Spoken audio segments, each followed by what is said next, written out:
Rather than digging into the composition of the diss tracks or the artistry, the lyricism, the metaphors, the cleverness, the wittiness, and like the subtext of what's predating the entire beef itself that leads to the escalation of it being beef worthy, diss track worthy, etc.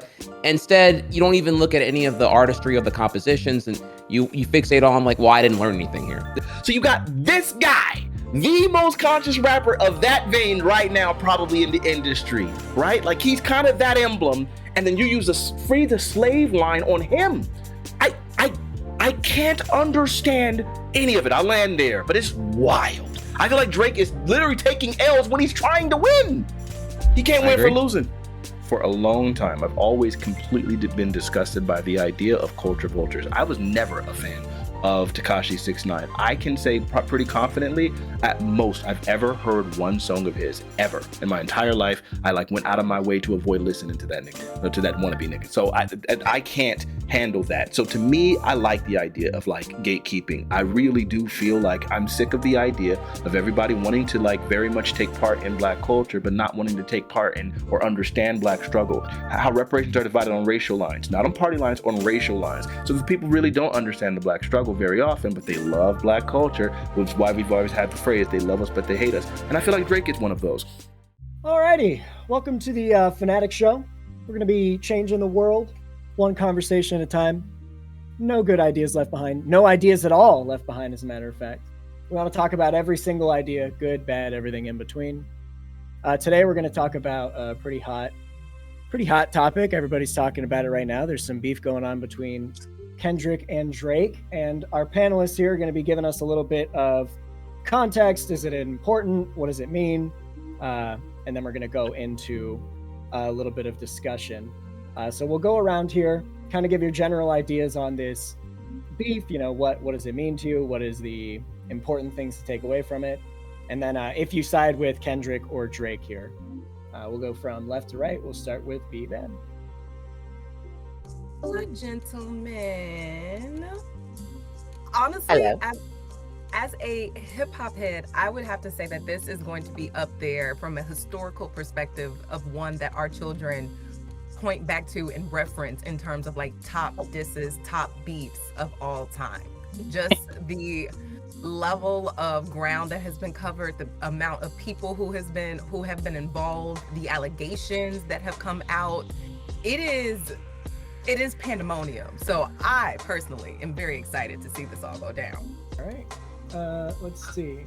Let's go to Trihex. We'll hit Danny last. Sure. Sorry. We're doing opening statements on how I feel about the whole beef itself, right?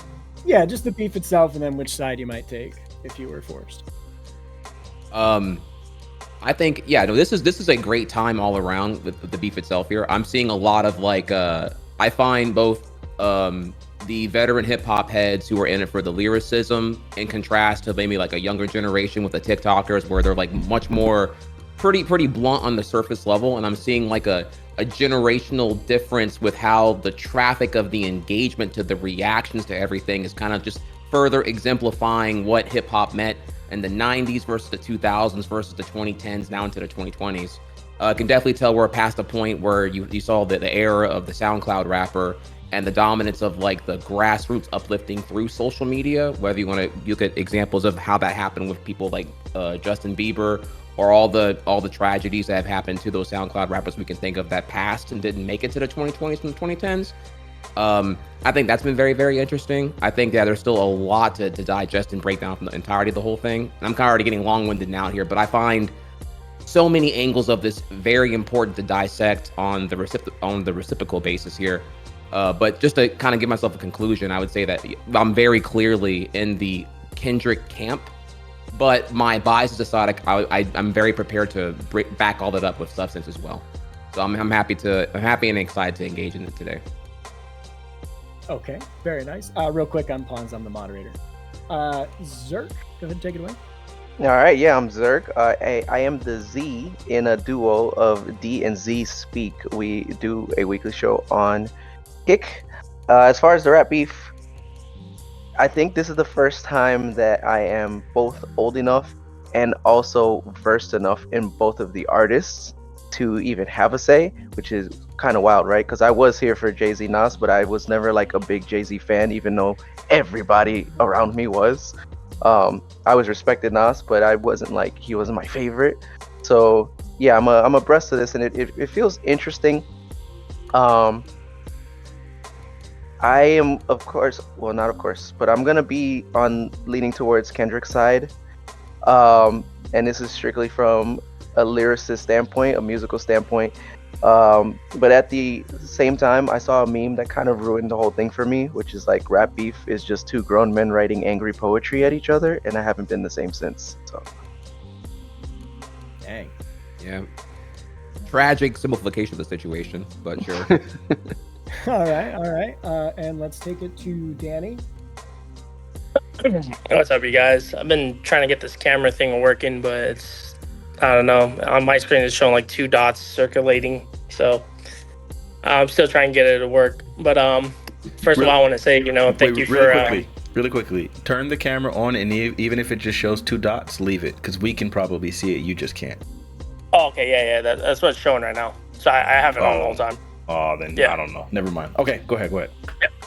I just want to say, thank you for, inviting me to, this panel discussion that we're having, and we are all witnessing one of the greatest rap battles of our time. I mean, it's not like Biggie versus Tupac, or I wasn't around for that, or I missed the days of the Jay-Z versus Nas or the 50 Cent versus Ja Rules. But you know what? We're back at it. Like, we're living in the early 2000s and the 90s again. And when it comes to this beef, I love both artists. I love Kendrick and I love Drake. And but I'm very open, like, to the discussion of the substance of the music, like what actually sounds good and what is like, what's the takeover and what's the ether in this conversation.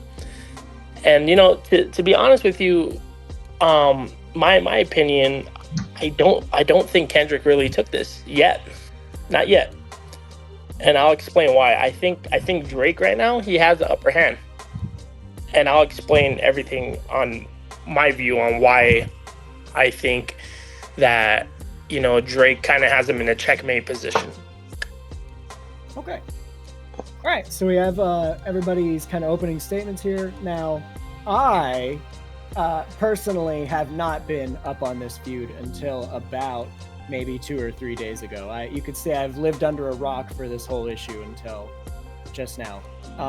So I want you, panelists, to sell me on Kendrick being the outspoken frontrunner of this here debate, since 3 of the panelists are saying that they would most likely side with Kendrick, and then from there we'll see what Danny has to say to respond to that. So let's get some points out there. Why is Kendrick the unspoken winner here? I'm gonna just say, Go ahead, babe. What's up? I'm gonna start it in the worst way possible. Okay, I'll say this. I'm always, you know what I mean, and I think it should go up from here. Trust me. I'm pretty biased. I never was a big fan of Drake. The reason why I was never a fan of Drake was because of this track, Started From the Bottom, Now We're Here. Like, that was my first introduction to Drake, really, and he did not start from the bottom.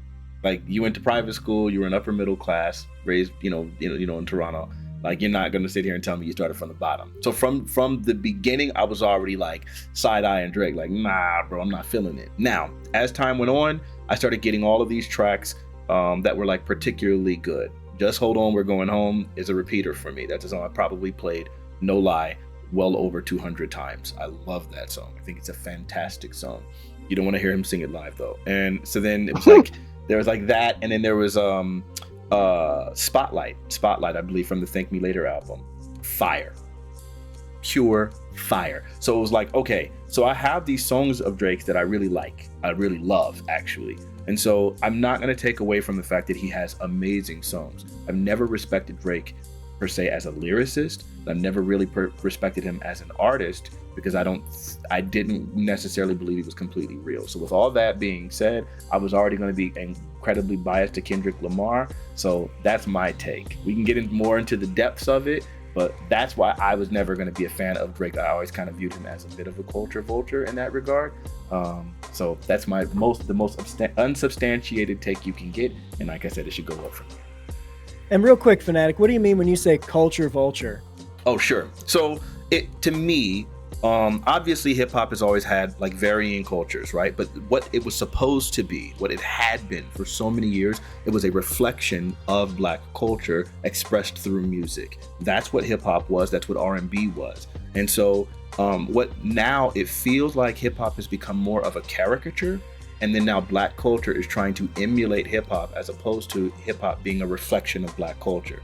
And so there's been really powerful studio executives and people like that who have like enforced this narrative, enforced this viewpoint. And so what you found, it became literally the most successful genre in the world for a very long time. One of the most influential genres. You can find it in every continent, all around the world. They have Indian rap, they have Japanese rap, it's everywhere. They have large amounts of people who consume that. It's been surpassed by EDM now, but for a long time it was the literal dominant. So then what you saw was a bunch of people who decided that they found it attractive to be cool, and that hip hop was the cool culture. So then they started practicing and participating in all of these things that they didn't know anything about, that they had no experiences of, literally doing everything they can to emulate all of the aspects of the culture while not having any of the background, not having to deal with any of the backlash, some of them not even having the same complexion. And so they've just been partaking in this thing, I would say taking from this thing, but not really being about that cloth. So then at the end of the day, it's not their culture. They just know how to sound and act like it. It seems almost like blackface in a way. All right. Okay. Understood. I can sign with that one. You want me to hop in next with me? I guess me backing why I take Kendrick's side in this situation.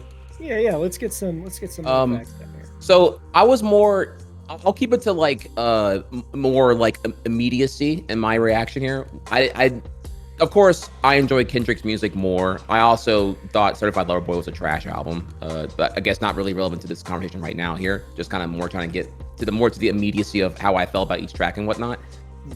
I wouldn't say I was explicitly super like I liked Kendrick's stuff more clearly, but what really irked me, or really I started to feel like just like a native reaction to the irk, was tailor-made freestyle.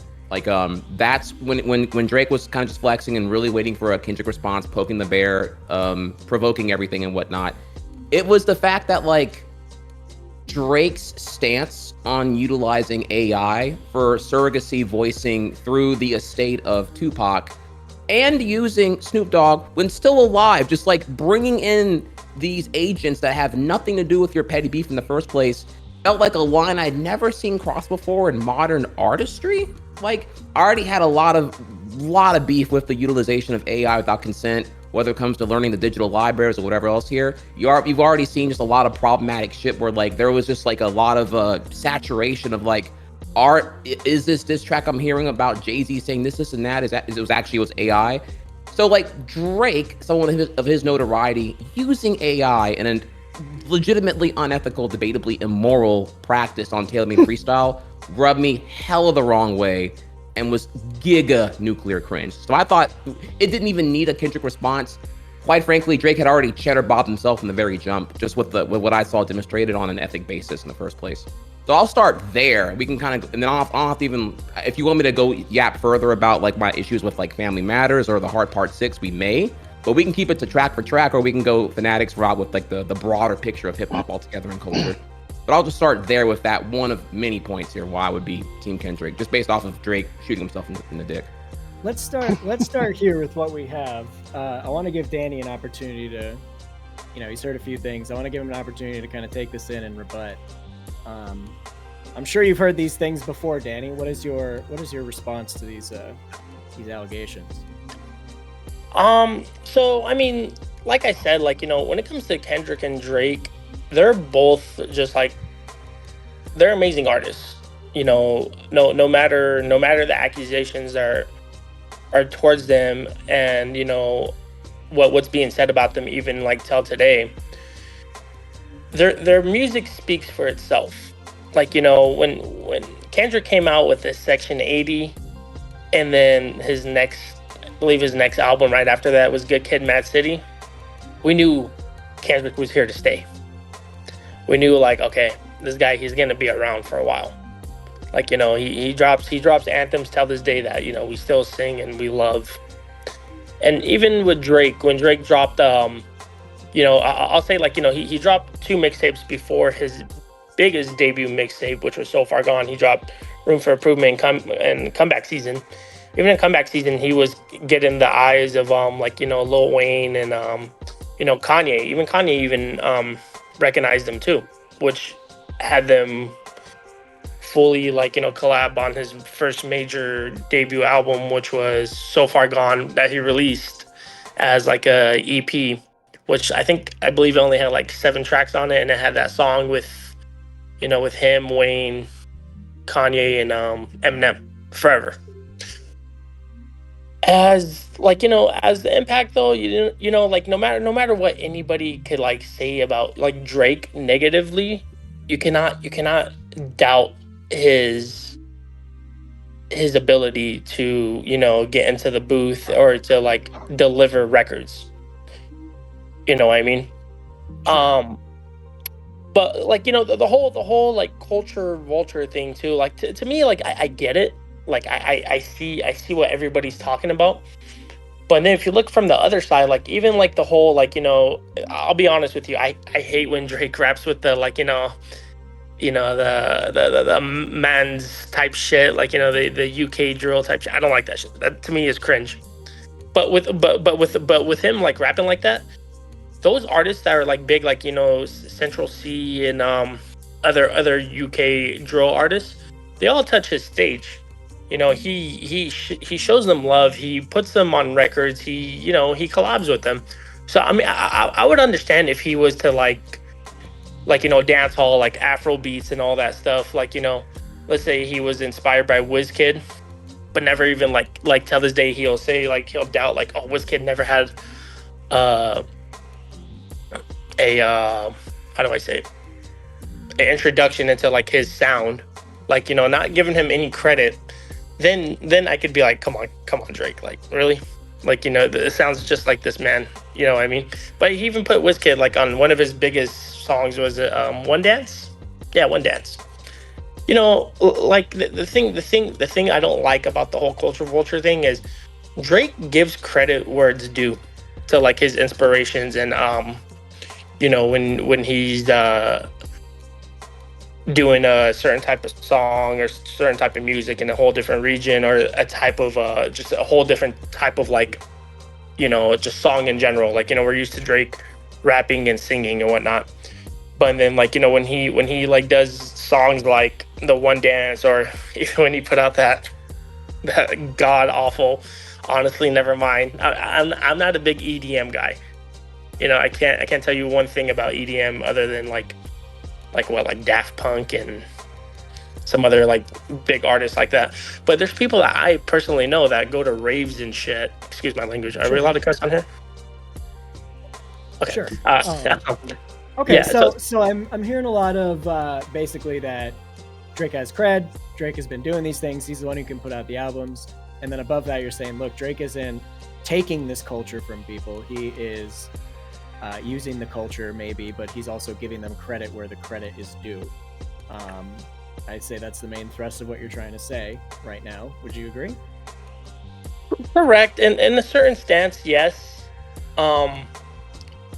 Yeah, I'd say yeah, because I mean, like, you know, like to me, the definition of a culture vulture is if you take that sound, that specific sound from another region, and then just run with it, and not even like, you know, like, you know, break bread, or like, you know, like even like show the credit or the love, then to me that's 100% culture vulture.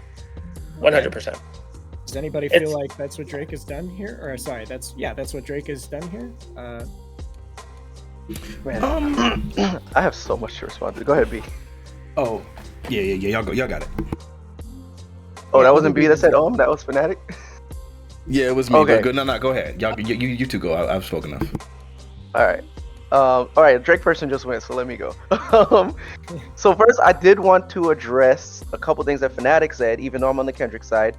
You said your first time hearing Drake was started from the bottom. That was 2013.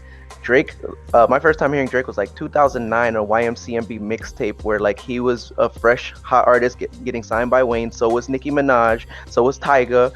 That mixtape was a pretty good mixtape. And I had no issue with him. And then even after that, like, you know, last name ever, first name greatest, like a sprained ankle boy, ain't nothing to play with. Like sweatpants, hair tie, chilling with no makeup on. That's when you're the prettiest. I hope that you don't take it wrong. Like Drake has had quotables well before the song that introduced you to him. So I'm actually surprised that you were only first exposed to him so late in the game. And then I guess by that point, I could understand why you wouldn't like what you heard. And then as far as the subject matter of the song, right? There's always somebody above you, right? He might have grown up in like a white suburban town, but it's like just because you're the richest, just because you're richer than me, you could still be the poorest rich person. So it's like to him that could be the bottom. Like to where he's at now, from where he started, he said now we're here. Like it is higher than he began. So there was that. On the culture vulture aspect, it sounds like I'm like taking Drake's side, but I'm really not. I'm gonna bring it around.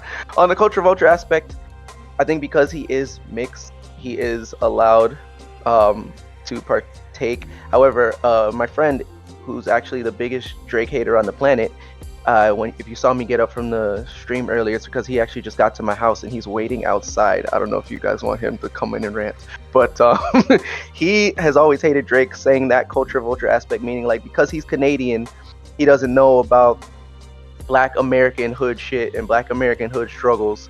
But at the same time, I don't think he really talks that much about the intricacies of that, like trapping and being poor, like, or coming from, I don't know. I think he has a different struggle being Canadian, but at the end of the day, I think he still is allowed to say like Black things, right? I think when you think culture vulture, I think of somebody like Post Malone, who's gone on record saying that if you want to like cry or if you want to have serious feelings, don't listen to hip hop and go listen to like white artists for that, because that goes to show he knows nothing about the genre and its history, its rich history. If you're gonna walk in the house, mute the phone. He was listening to the stream outside. Sorry. So yeah, it's like that shows that you know nothing about the industry that you're profiting off of, that's made you famous, that's putting food on your table. Like, how dare you say that about hip hop as a whole? Like, there's not artists out there that are doing it just because they're not as big as Drake. There's a reason for that. Like, they don't want rappers out there that are positive. They don't want rappers out there that are lyrical like Kendrick and J. Cole. They don't want rappers here that are trying to tell Black people that they can do better. Like, Lupe Fiasco's been talking about that for 2 decades now. And so the fact that Post Malone got to where he is and doesn't know any of those people to be able to say words like that, that's a culture vulture.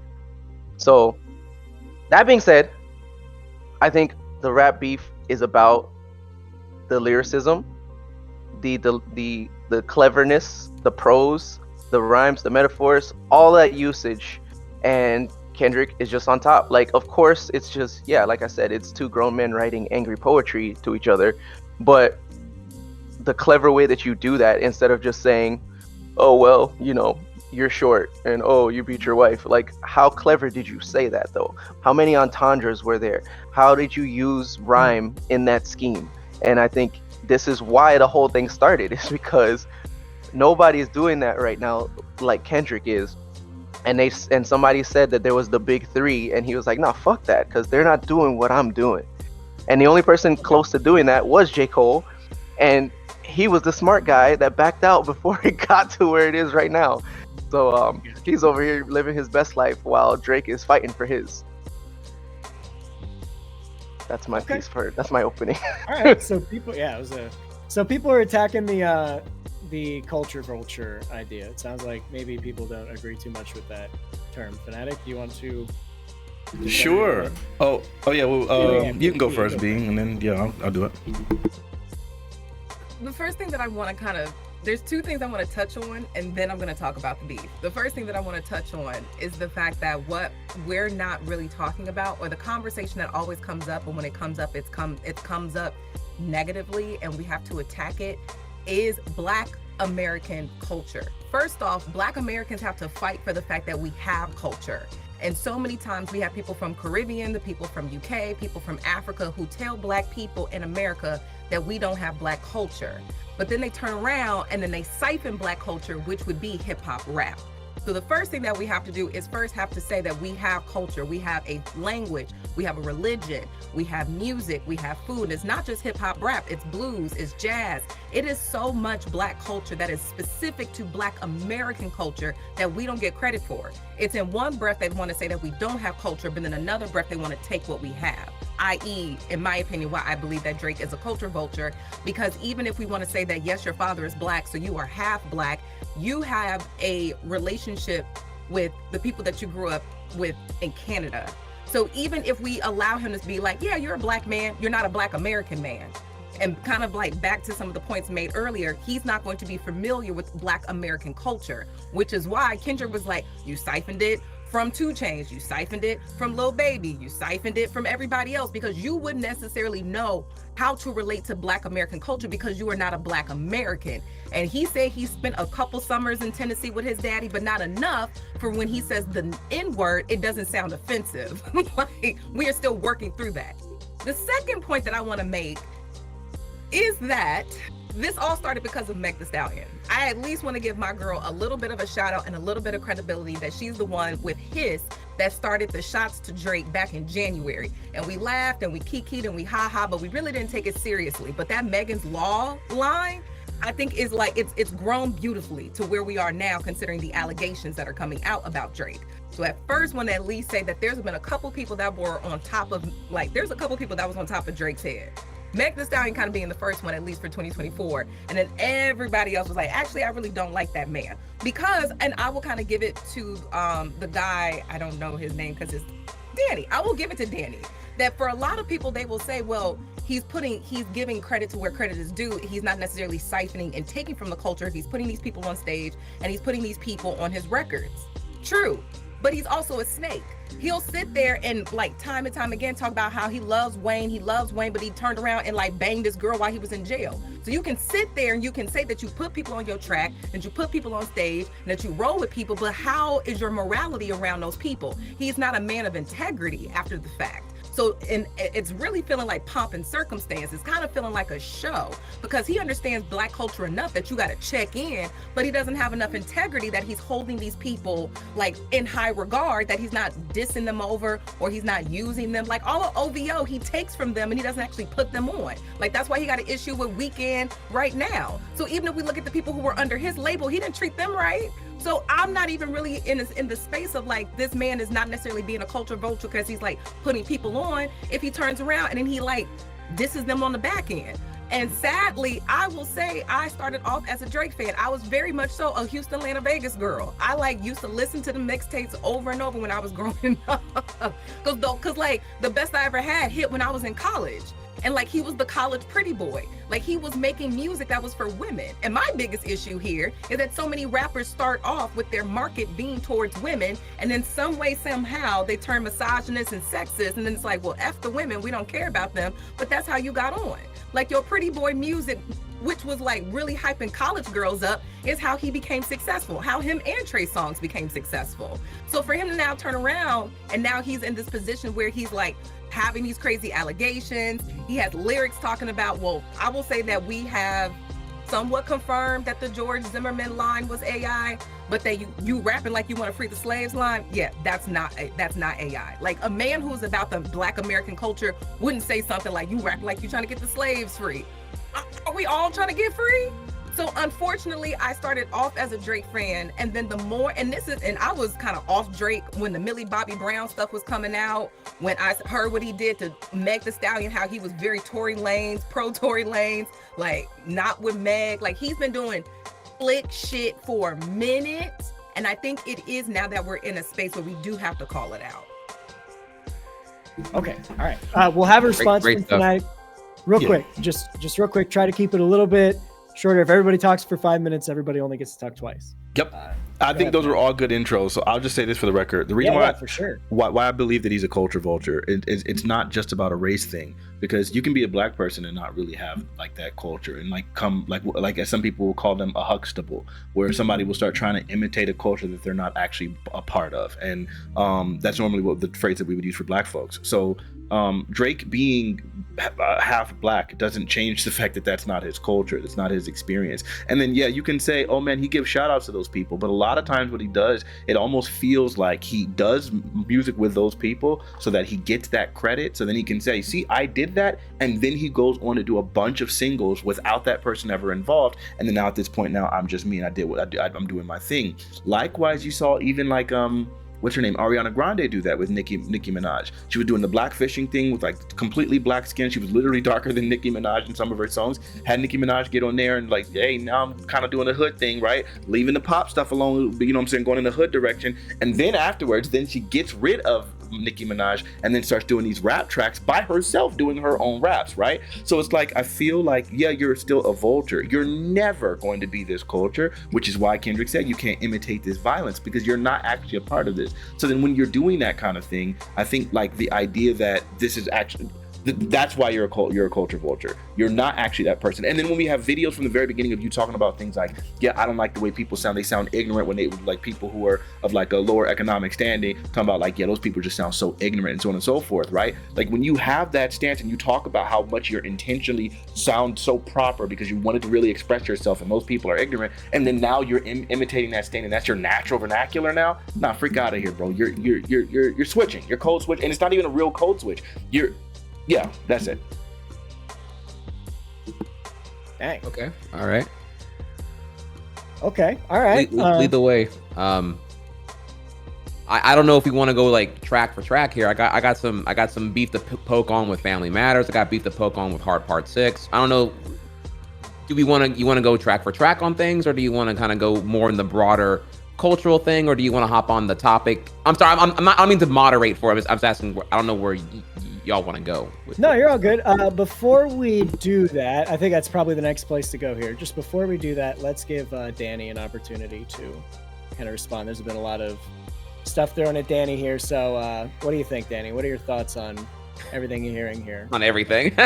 You turned it around. Are you now pro Kendrick?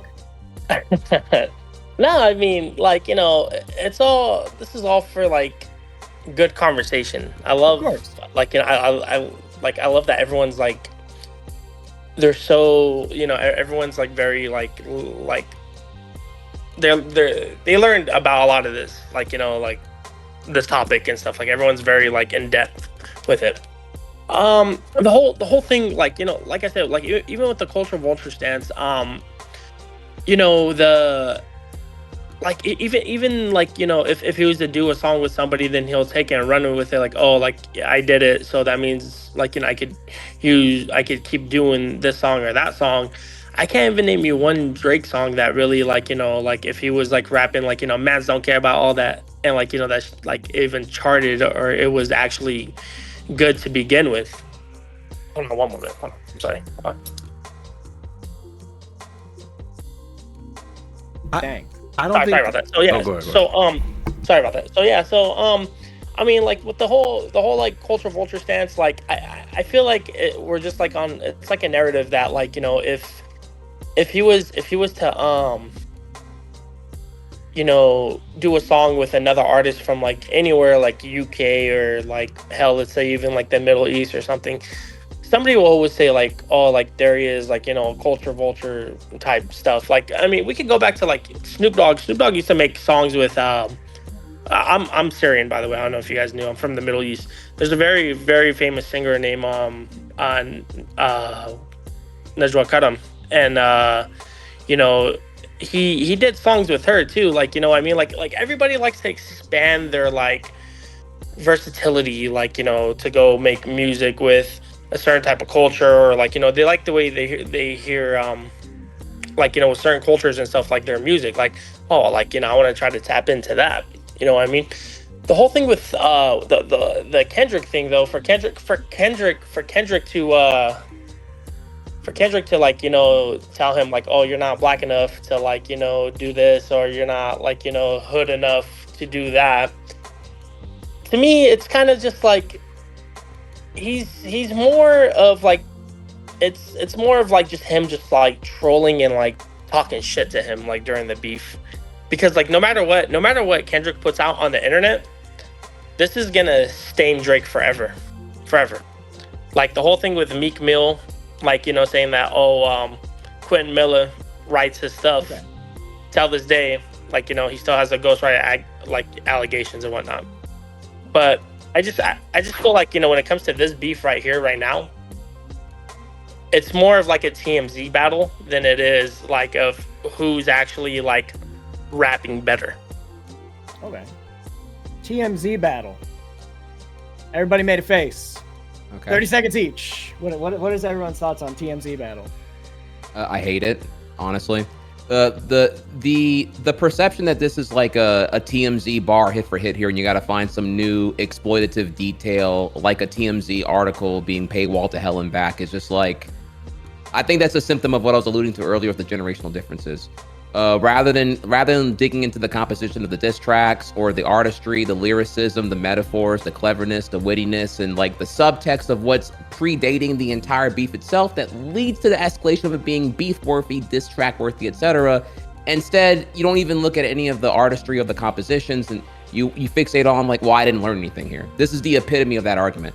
Oh, I don't know, Kendrick shit was weak because I didn't learn anything from it. The need for it to be like a sensationalized clickbait is, to me, the symptom of the dopamine haywire hijack of a TikTok generation, sadly. And I wish that quite honestly, the media literacy and listening comprehension were a little bit better there. Because if all you can take from it is from Euphoria is that like, I didn't learn anything here, then I don't think I can help you, honestly. Not that I'm specifically directing this at you, but more like that argument I saw a lot on Twitter, and I'm sorry, above everything here was really cringe. Sure, and I'll say really quickly, I think the idea, like, again, this beef has been like literally over a decade in the making. There have been shots, subliminal shots, like misinterpretations and things like that between the two of these people since like 2013, right? I want to say 2012 even. I think like Kendrick Lamar has very, very much leaned into his like conscious bag. And like, I think the more conscious you become, the more disdain you get for people who are not that. And I would say that they are polar opposites in that regard. And so I don't think it's just TMZ thing. I think that there is legitimacy to the claims that Kendrick is making. And I think Drake is even making it worse, like in some of his responses. So I don't look at it as just like a TMZ thing. Although I can see certain aspects of it, like mentioning of him having a daughter. If that happens to be true, then yeah, I guess you could say that, like, I guess that's TMZ. But I don't know that it's necessarily that it's TMZ. It's just TMZ tends to capture some of those things, but that would be news regardless. So I think it's kind of reductive.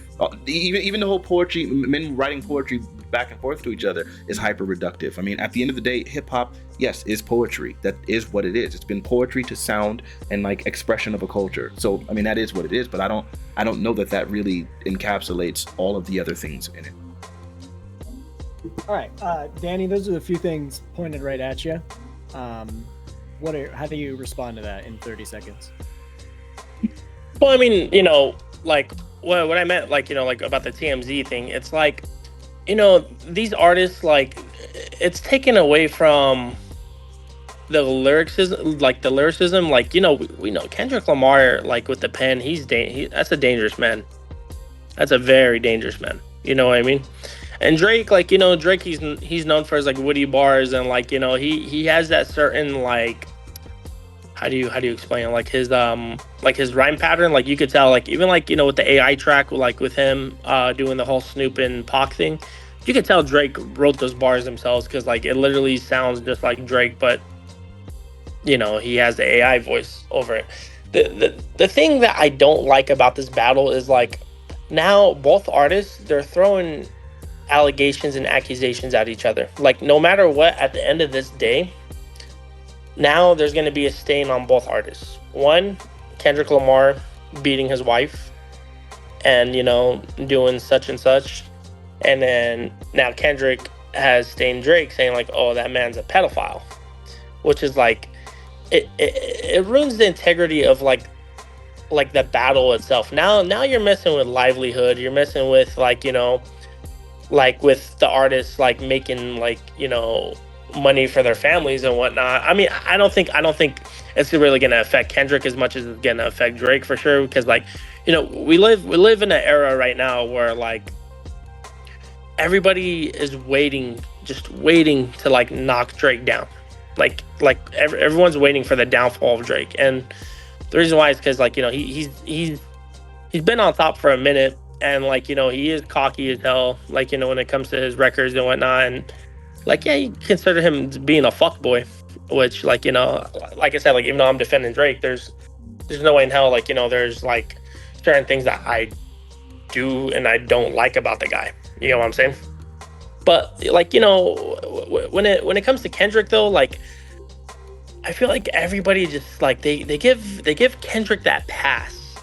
Like, you know, I remember I was in a huge debate too when Kendrick put out To Pimp a Butterfly.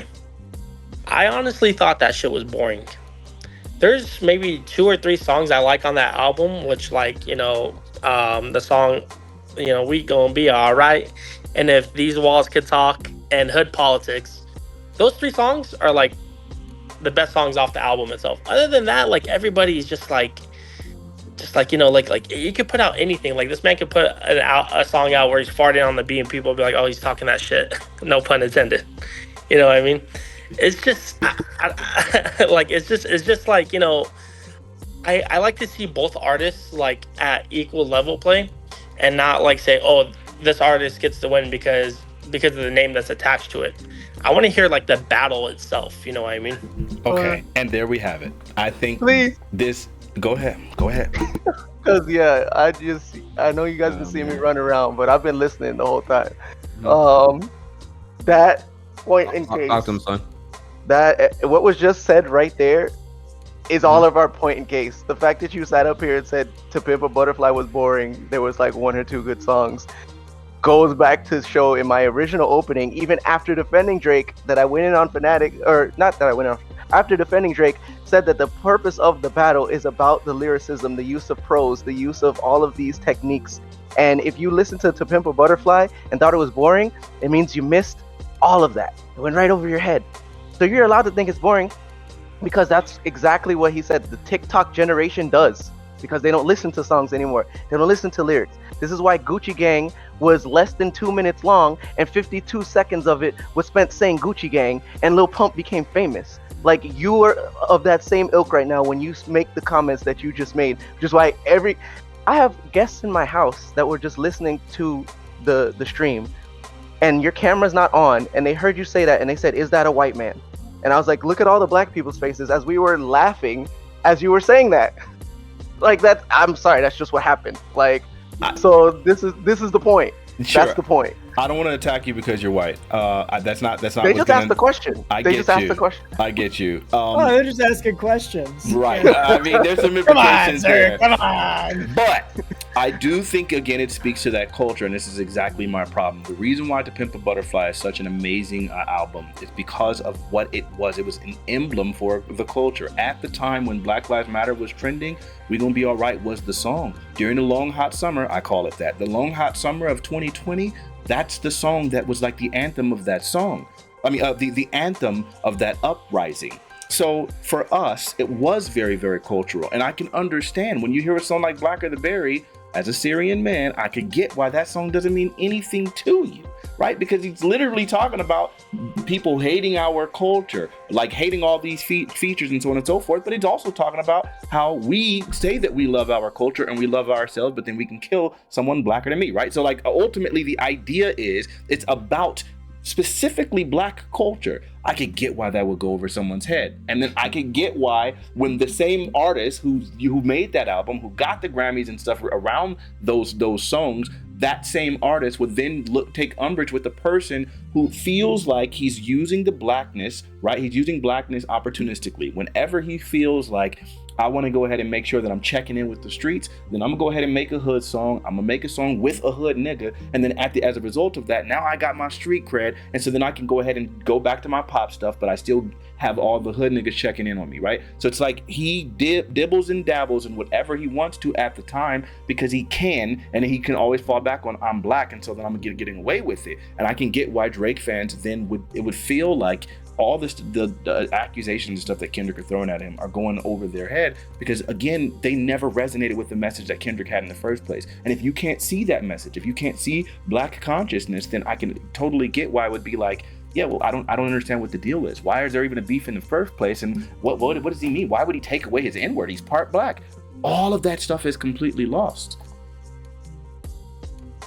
It's not trying to attack you. I'm just saying, like, I do believe that there's cultural relativity with like the thing that they were making in music. I hate invoking this person's name, so I'm not going to say that person's name. But when I had a big debate with the person about the N-word, the whole purpose of like one of the examples I gave was specifically to Pimp a Butterfly, and Kendrick Lamar was one of the artists I specifically cited as someone who's making decidedly and intentionally black music for black artists. Right? It wasn't for everybody. It wasn't for people of color. That was for us. When he's saying they're not like us, there's a us he's talking about there. I mean, I don't know. Danny, there's obviously this idea that is being pushed around that maybe certain, not because of the fact that they are the certain race, but because of the fact that there are different experiences, it might be more difficult for us to fully understand or get along with a lyric and really understand maybe there's 2 or 3 meanings to it. We only understand one of them. Do you think there's any credibility to a claim like that, Danny? In your own words, in 30 seconds or less, please, I love you. I mean, like, okay, like I get it, to Pimp a Butterfly, like, there's a reason why it won, like, was it like a Nobel Prize or what was it? Some type of prize. And I get it. It's like one of, like, people say it's one of Kendrick Lamar's best albums out, like, period. To me, it's always going to be between, like, Good Kid, Mad City and then Damn. But like the whole, like, talking about, like, he's rapping, like, he's making songs, like, for us, like, for the black culture, which I totally get and I understand too. Me, I love Tupac. Like, I listen to a lot of Tupac. I listen to a lot of, like, All Eyes on Me. I listen to, like, Me Against the World and everything. Like, you know what I mean? And Tupac, he did the same thing too. But, like, with Tupac's raps, like, he did touch a lot, like, on, like, police brutality, and, like, he brought it to light, which, like, salute to the man. But, like, with Kendrick, he's I don't know how to explain it. Like, when Kendrick raps, like, he's phenomenal artist, phenomenal. Like I said, his pen game, like, there's a story I've always heard about, like, when him and Eminem went into the studio together. Wait. Before we go off on this incredible 10-minute story. So I think what I heard there is that you do agree there might be some aspect to, maybe there's a dimension or a level to these lyrics that I'm not getting due to the fact that I might be not having gone through any of these experiences. Do you think that might be valid or invalid? Yeah, just to confirm.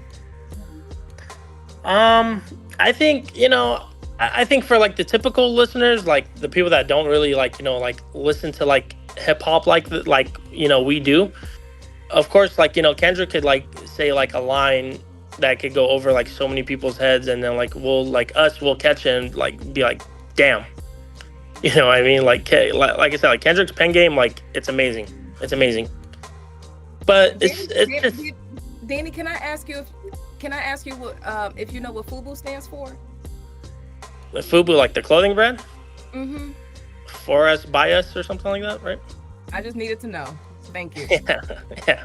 I mean, for those that don't really, like, know me, like, I've already told Fanatiq too. Like, I actually worked in the music industry. I, graduated top 3 in my engineering class. Like, I've been around Kendrick. I've been around Drake. I've been around Party Next Door. I've been around a lot of artists. Like, I've been around, like, the Jimmy Iovine's and whatnot.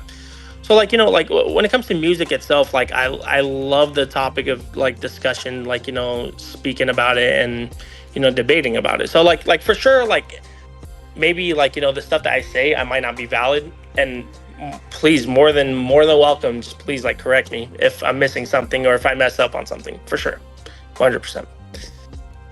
But I mean, like, yeah, I mean, It's just been really long-winded. You gotta learn how to speak for 30 seconds. All right. I know, my bad.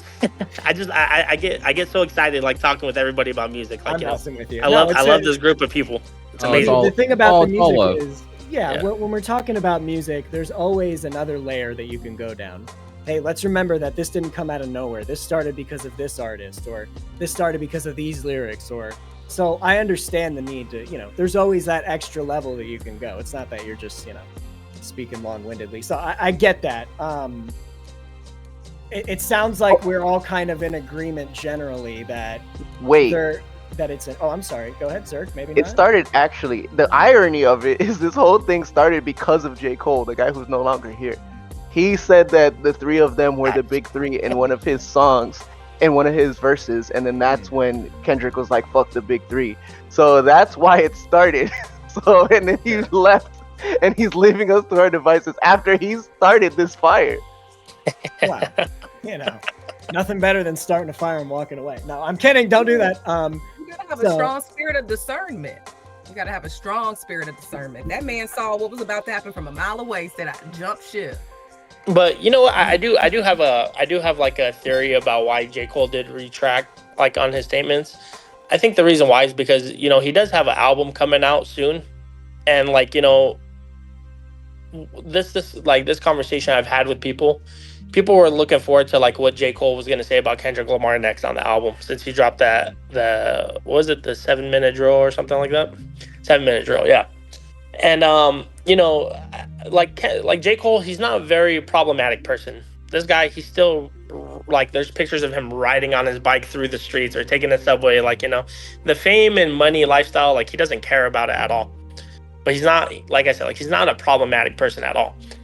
I've heard like that, I guess Schoolboy Q like told J. Cole like backstage at one of like the shows, telling him like, hey, like don't go to war with this man, because like it's not like Kendrick has dirt on J. Cole at all. Like, what is he gonna say about J. Cole? Like, I can't even think of like anything negative about J. Cole unless he makes fun of him. I think he's like married to like a white woman or something like that. I think. I don't know. But anyways, though, like he's just not a problematic person. So like, I mean, like salute to J. Cole, like, for like saying like, what, like, never mind. Let me delete this track because like I don't want my career to be just about me battling Kendrick Lamar. Well, that's ultimately why I think he did that. I don't think he's scared of Kendrick, but he just doesn't want to be like the whole like be like another Pusha T thing, like where Pusha T will get mentioned anytime like he mentions Drake. You know what I'm saying? I think he just didn't want it to go so far that they both say something that they can't take back. Yeah, and 100%. Like they don't have like Kendrick doesn't have such a loyalty like that to Drake. But yeah, if it came down to it with J. Cole, he would have gone there just for the fact of like to prove his supremacy or his superiority. Yeah. Well, yeah, I mean, well, like even when Drake brought Kendrick as an opener on like the Club Paradise tour. So like, like Drake did extend his hand out to Kendrick Lamar, and there's an interview too. I could link to the Discord where, Kendrick is like praising Drake, like, oh, like, like he like, had like more fans. Let's like hear my music out now. Like, like praise to Drake, like, like good dude, blah, blah, blah, blah. Yep. I think it all like it all steamed down from like when they started beefing to like when Kendrick dropped that Control verse back in 2013, I want to say. Yep. Where he just said like, like he's like, what is competition? Like, that verse to me is like so fucking hard too. So good. I love it. Can we talk about that? Go ahead. Really, really quick. Everybody in the panel, if you could just go into the panel chat and post your socials, please. Post your socials, please, before the end of the panel. Sorry. Go ahead, Fanatiq. What you were going to talk about? Okay, so let's talk about that, because I think in that Control verse, it was really crazy because Kendrick basically like mentioned, hey, I'm hyper competitive, right? That's like basically the point of that verse. He's talking about, hey, I'm super duper competitive and I think I'm the absolute best and can't nobody see me. That was what that verse was. And almost every other person, people would be like, that's kind of how we have to feel. We all have to believe that we're the best at some point, so on and so forth. They looked at it as he was, popping off. That's he's competitive, and that's what he said. I don't take it as a personal shot. Almost no one else did.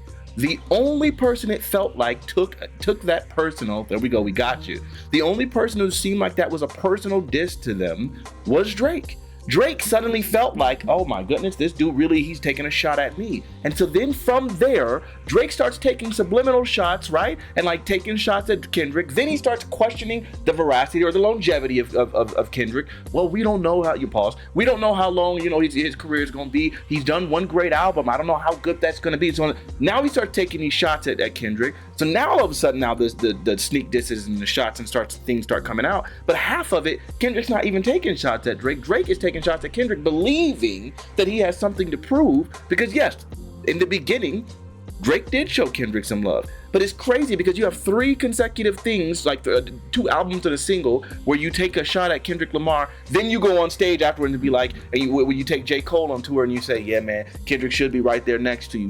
He's a great rapper, da-da-da-da-da. And it's like, yeah, see, I'm extending my hand out there. You don't get to sneak diss me 3 times consecutively and then say, by the way, but I'm still a stand-up guy. I'm waving the flag. No. So at this point, yeah, there's been like this animosity. There's been this little beef that's been brewing, all because I feel like Drake started feeling threatened, legitimately.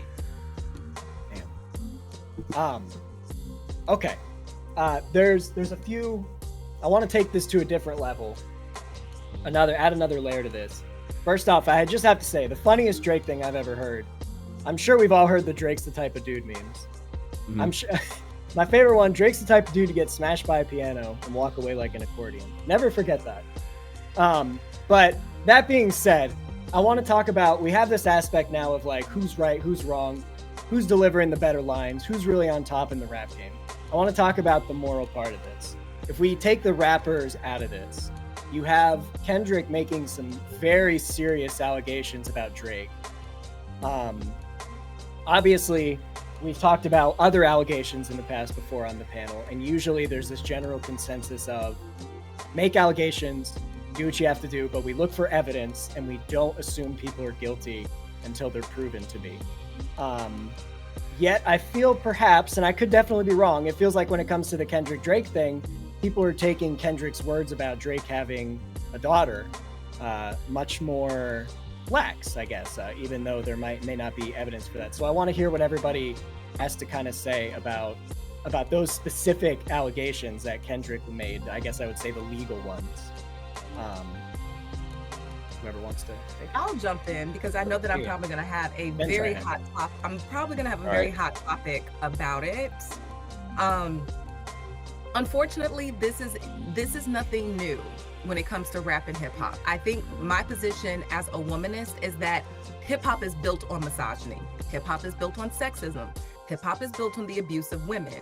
So the fact that we're talking about Drake potentially and allegedly having inappropriate conversations with young women, and the fact that we are allegedly talking about Kendrick beating his wife, unfortunately, is nothing new. We can go back to what Biggie did to Lil' Kim. We can go back to what Jay-Z did to D Barnes. Like, we can always go back and we can talk about what Dr. Dre did to Misha Lay. Like, this isn't new, unfortunately.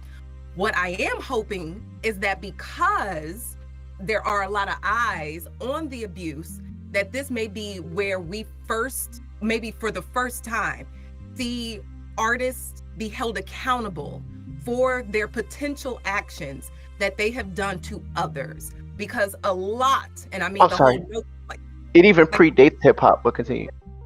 Yes, it even predates hip hop. Like this is very steeped, unfortunately, in the culture of rap and hip hop. My hope is that we are going to start to see it change. My hope is that maybe it starts with Drake and the downfall of Diddy and everybody else. My hope is that maybe hip hop and rap moving forward makes space that we protect people, we protect those who are abused, and it's a little less misogynistic. Damn. Try it.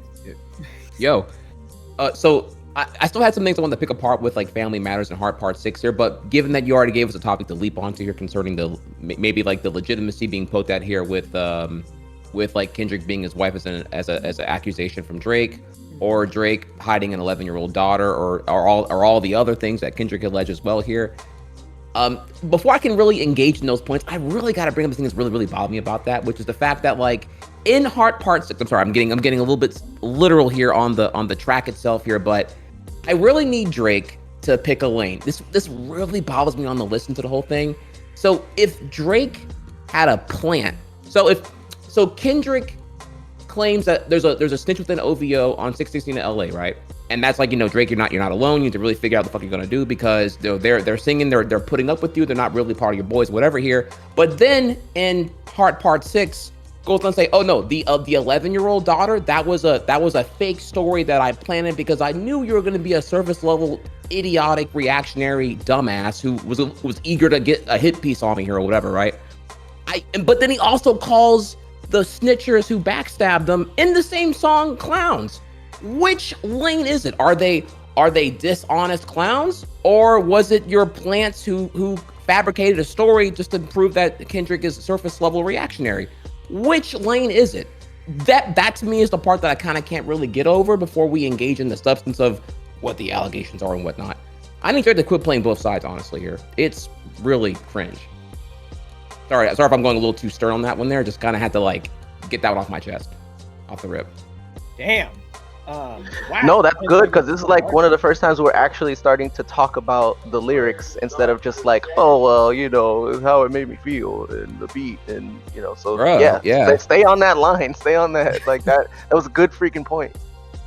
Yeah, let's stick on this a bit since it kind of goes. You want me to dig it further here? Because it's like, okay. So the other issue I have with it there is like, so Drake. I'm sorry. I'm gonna talk to you for a second here, Drake.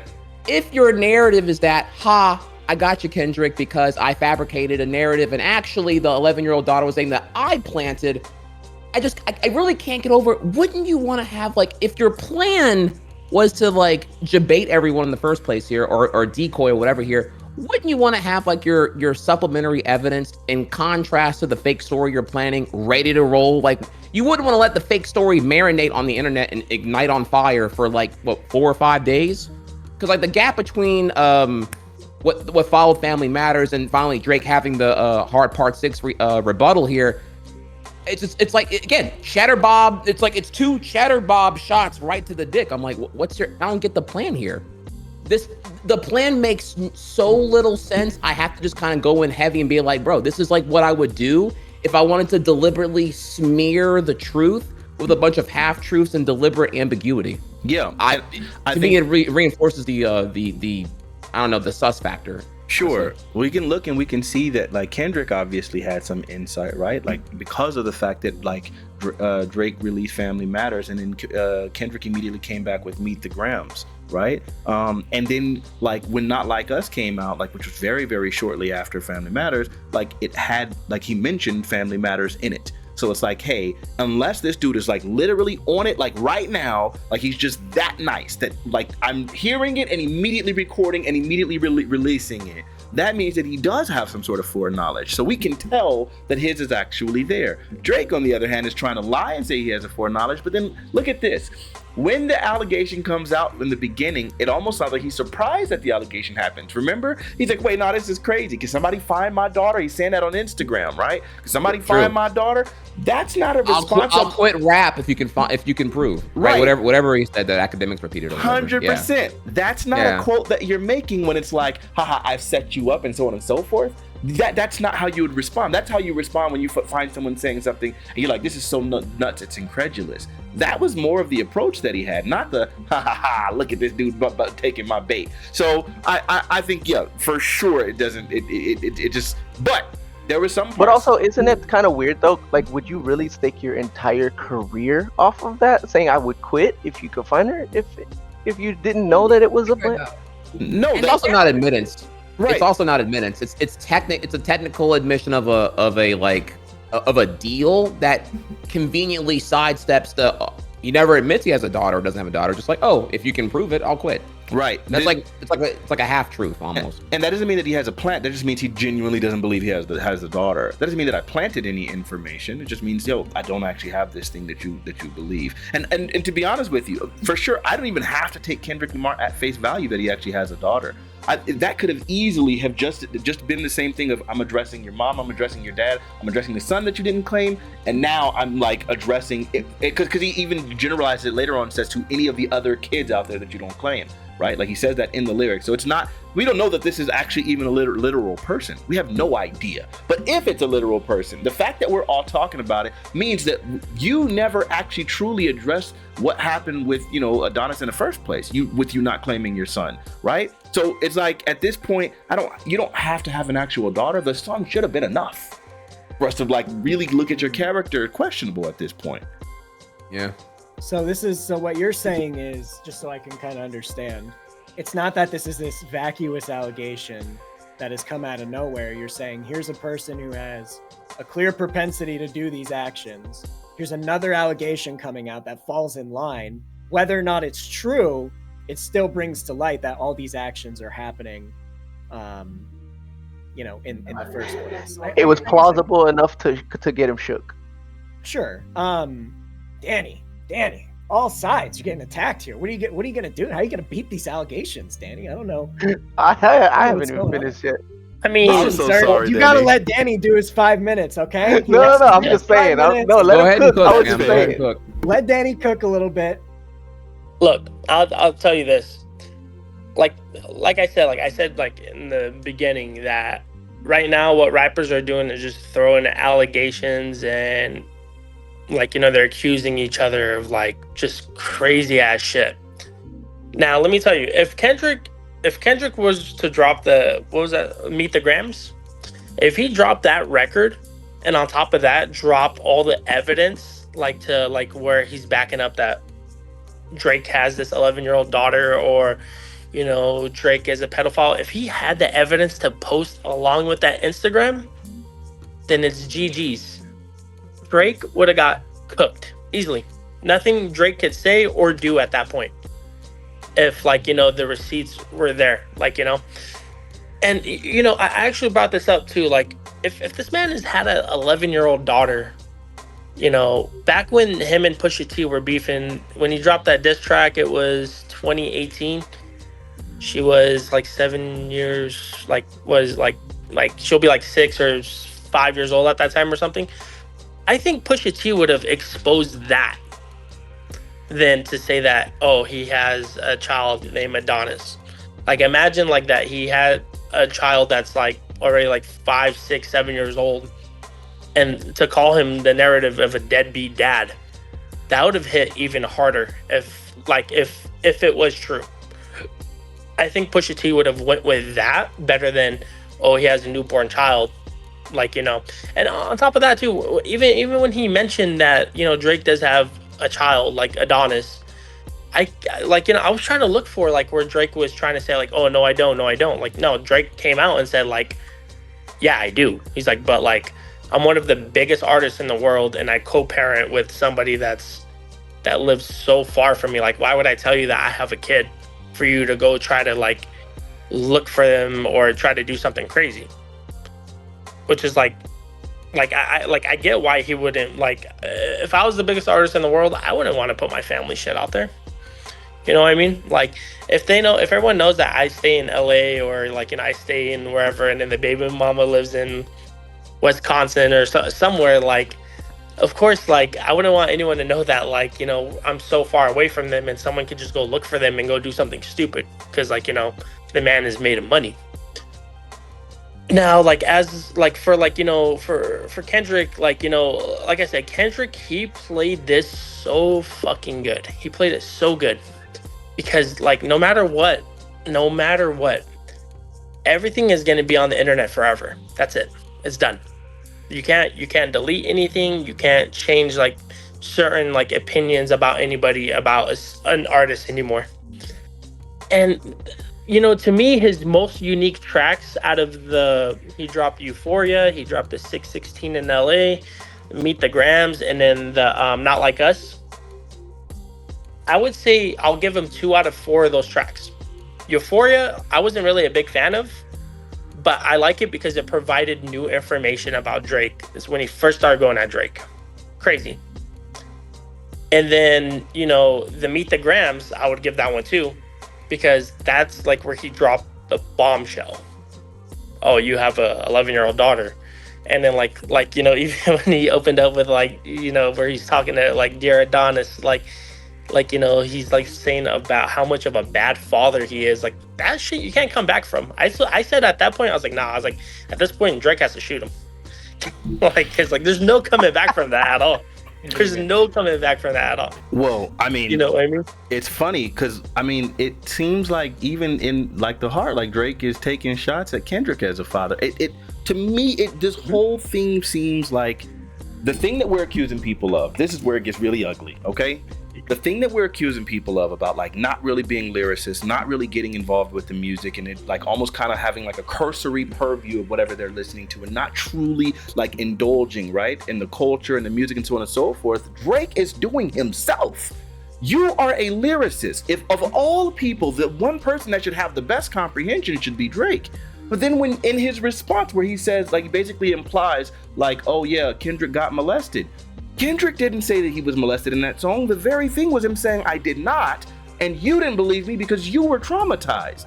So it's what? Wait, no, you can't misunderstand the song because he was very clear in the lyrics. Do you have reading comprehension issues? Or are you only looking at this thing at the surface level the way your fans do? Then you go to another level. Then you're making a claim about yeah, man, it's funny she's following, Dave Free, but she's not following Mr. Morale. You haven't seen a kid in 6 months and the distance is wild. And it's nigga, of all people to talk about someone's parenting, the guy who wouldn't claim his child, what are we doing here? Do you not, every shot you're taking is really a reflection of you? It's like a projection. You are cheddar bobbing. Right? So it's wild in every way.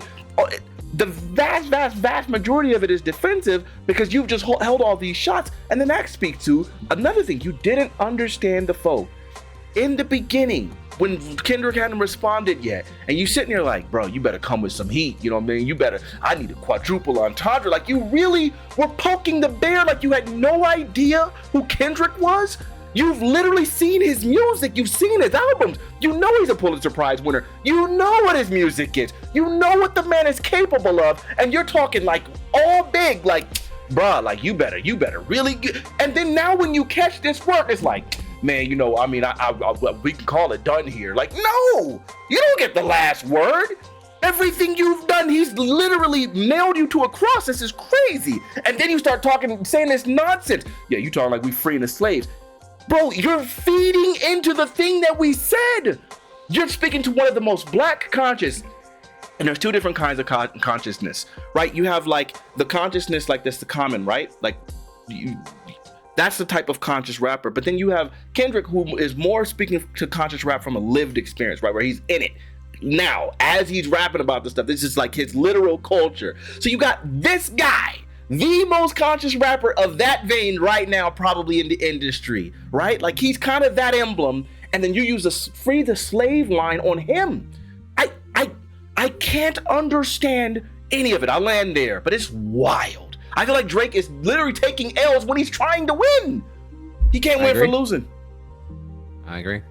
I mean, literally, that's what you mentioned. He poked the bear. That's what happens when you choose the bear. No, well, seriously though, I'm laughing at Triax because you keep saying he keeps shooting himself in the dick, and I'm just it's true. There's no other way to put it.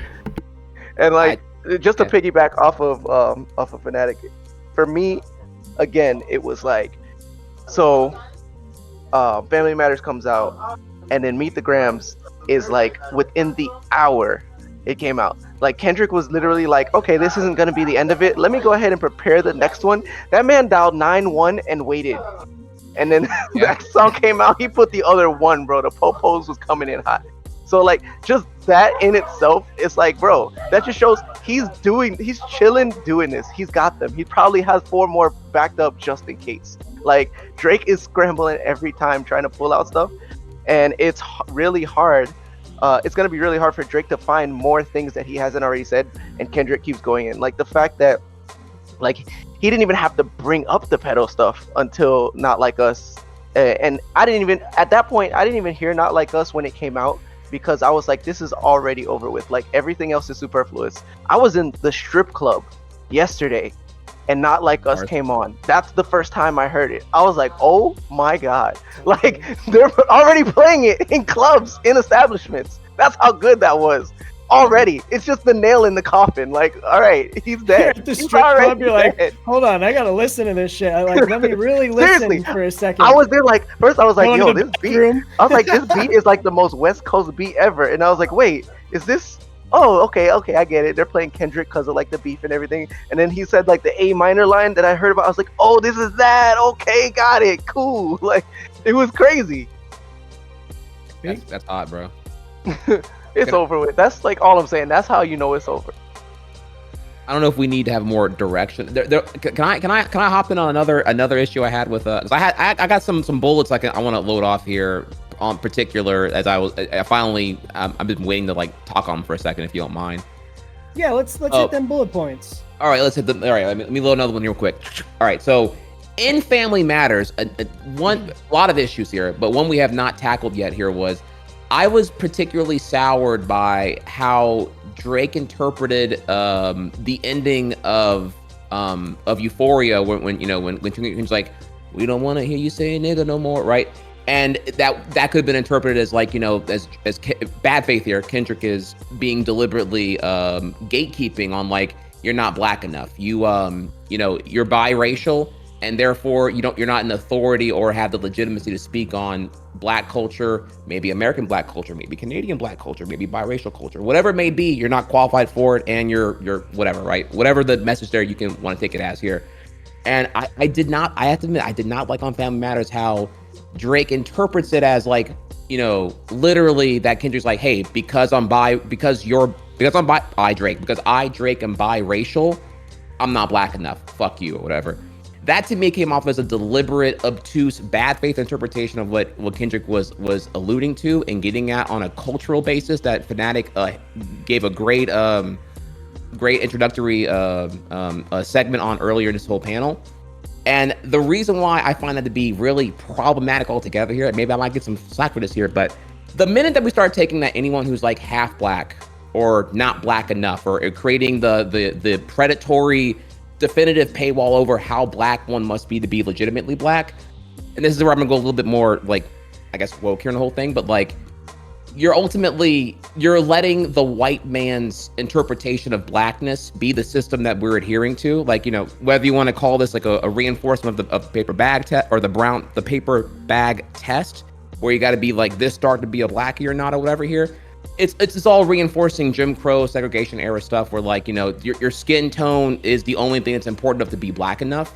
And in reality, we're just reinforcing like the notion that like your only skin deep is enough to actually have the black experience, when I'd argue that like many people can be a victim to the socioeconomic consequences of the black experience, impoverishment or lack of resources, or just like anything here.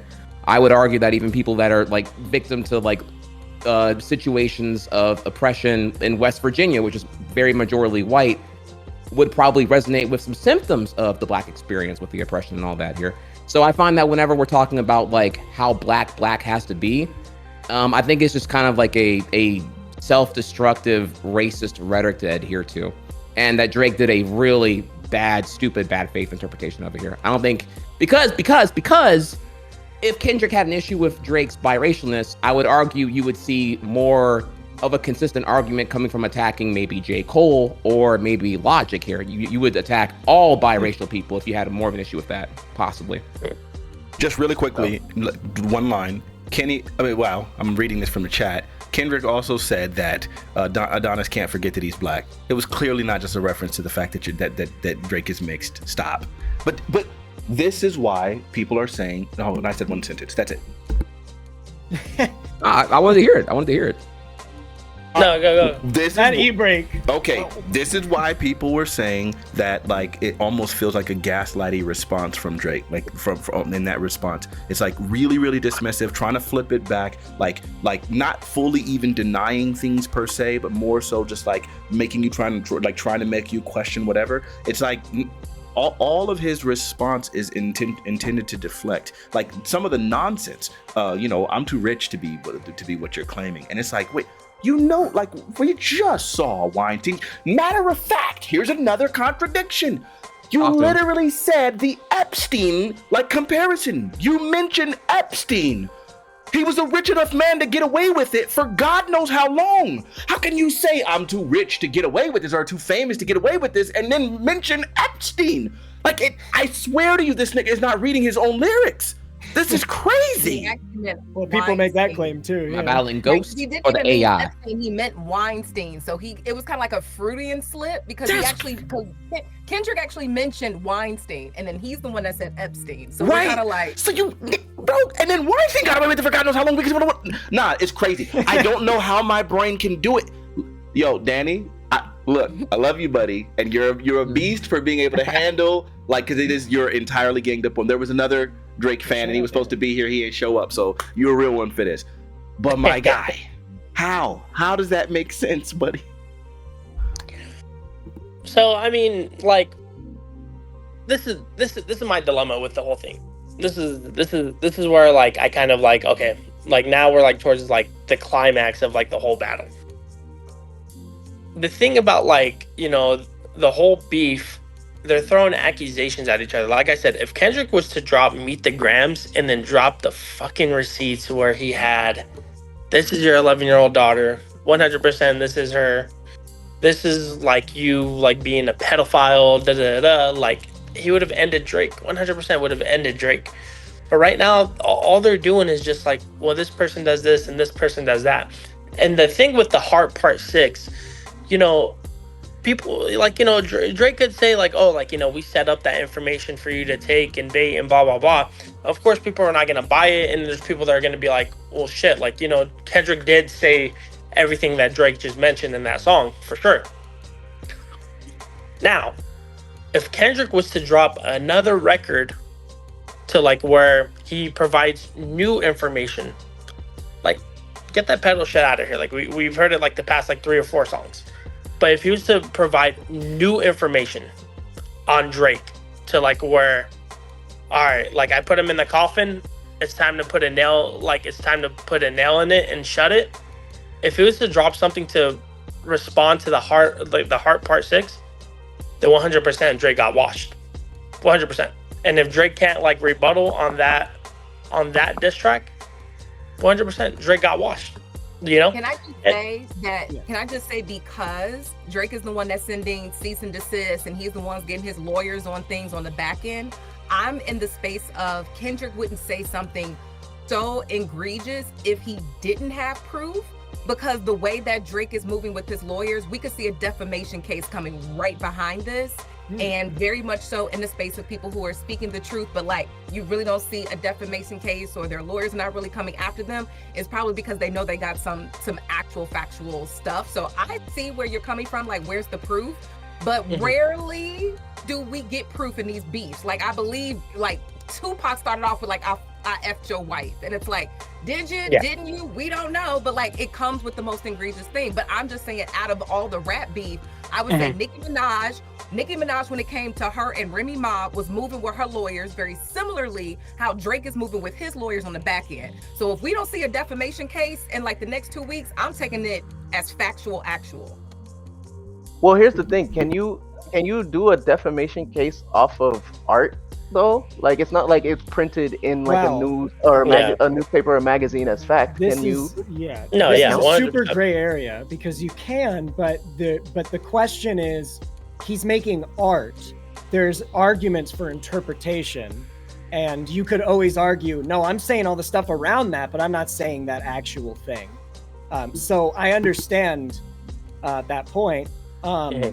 Dang, what does everyone think about that? That there's going to be either a defamation lawsuit or... Well, we know there's been cease and desist, so it's kind of like, even if it's artwork and this is supposed to be about the culture, it's supposed to be about rap, why are you bringing your lawyers into it trying to get stuff fooled? Right. Well, can I ask, isn't that kind of a problem? Actually, it's not even with his lawyers. It's the whole thing with UMG right now. They're on fire over there. They're going crazy right now because of the whole, like, you know, they have people from UMG and then they have people from Interscope Records going in and out of meetings right now. Like, they're saying like, dude, like, you guys, like, they're talking to both camps, like, you guys got to knock this shit off. because you're fucking up your brand, and you're fucking up your brand. How is Kendrick ruining his brand? Well, dude, like if you okay, so the internet itself, it plays such a huge factor in everything. So like if you click on everything that's like against Drake or against Kendrick, you're gonna see the algorithm about every single thing about people. Like they're gonna agree with, oh, like, yeah, look at this, Kendrick beating his wife, and then there's a new accusation that they just pulled up from, I guess, like 2014 that like supposedly like Kendrick talked about like on the Breakfast Club about the whole thing about the accusations of him beating his wife. And then like, you know, on the other side, like you're gonna see the whole thing with, oh, Drake's a pedophile, da da da da, and then they're bringing up that video of him having that girl on stage, like, you know, when it was like what, like I don't know how many years ago. But even the girl came out and talked like that, like said a statement about it, like, hey, I was the girl on that stage, and no, it wasn't like, it's not like what you guys think it is. Like, you know, he would bring up a fan on stage, and it wasn't even him that brought up the fan. It's like somebody like they'll just pick a random person on stage, you know, and he'll sing to them on stage. She's like, you guys are blowing it out of proportion. Like, you know, it's like not what you think it is. But the reason why the internet stays undefeated is because no matter what, it's gonna be out there on the internet. So let's say if there was rumors and there was crazy accusations about supposedly, quote this, that Kendrick Lamar, I don't know if it was like specifically Kendrick Lamar, but Kendrick Lamar and Top Dog on the Good Kid, Mad City tours, they would assault women or like drug them in the back part, or like the after parties or something like that. Especially Top Dog. Top Dog was the #1 suspect in that. And like, if Drake was to say that like on a record, but even though it's like it's not even like true, and it's like, you know, like we all consider it to be bullshit, why doesn't he get the same treatment from what Kendrick is saying about Drake right now? That, oh, like everything he's saying right now, it's not true, but like we're still gonna run with it. It's because we're living in a time, like we're living in a period, like, you know, where we want to see somebody get dethroned, like 100% want like get dethroned. Like, you know, they tried to do it with the whole like Pusha T or the Meek Mill versus Drake thing. You know, Drake he rebutted, then the Pusha T versus Drake he took it, like, you know, he got hit. But like what was really said in that song was that, oh, you have a kid and you're not telling anybody about it. That was like the ultimate diss of the whole thing. Did he actually get outbarred by Pusha T when he dropped the Dumpy freestyle? No. But with this beef that's going on right now, everyone is more talking about him being a pedophile and being this and that, and no one's really talking about like the delivery of like the songs, like, you know, like just like how well put the words were like in the songs. Like, I'll be honest with you, one of my favorite diss tracks out of everything that came out was the 616 in LA. And the reason why, oh, Kendrick is rapping his ass off on that song. That song gave me the Heart Part 4 vibes when he smacked the shit out of Big Sean and Drake on that song. And then the Heart Part 5 where he's just like, he's not taking breaths, man. He's just rapping. That's the Kendrick I know and love. Now all this other shit, like with Drake saying, oh, you beat your wife, and then Kendrick saying, oh, you're a pedophile, like, to me, I'm just like, okay, like, now you're just like ruining reputations. I want to see these artists outbar each other, like 100%. We'll do Trihex and Fanatiq. Hey, so I wanted to like hop on with you about the whole like why would it be of commercial interest to end the beefs and whatnot, because it's all quite intertwined here, and this is kind of where we can because Fanatiq, you asked a good question here about it. What does Kendrick have to lose in the situation with the beef continuing to engage and expose more of Drake's bullshit from his point of view, right? And the thing here is you can just kind of pause here and just kind of follow the money. And this is where I would now want to bring up a new angle. It's easier to exemplify with Drake here. Drake has a thing with Stake, the crypto gambling company. It's on its current pin tweet right now. That is like there is so much money on the branding opportunity with that it's like invaluable. Like I would argue the Stake deal is probably worth hundreds of millions of dollars, if not even more than 100 million, like triple digit amounts. So it's actually insane. what the crypto gambling bubble is looking, not bubble, just like market is looking like now. So the more dirt, whether valid or not, as you're alluding to here, the smears that are coming that are algorithmically relevant across all search engines, across all social medias, just kind of like hinder the branding opportunity for everyone involved here. If whether Drake is correct or not here, Drake has a massive following with a huge amount of influenceable people, and they'll take it at some level of face value, whether valid or not. Same thing for Kendrick if he were to do bad faith bullshit accusations as well here. So just smearing on both is hurting Top Dog Entertainment, hurting Interscope Records, hurting any potential brand deals lined up, because you know both of them definitely have like shit lined up weeks, if not months in advance for promos, future tours, whatever it may be here.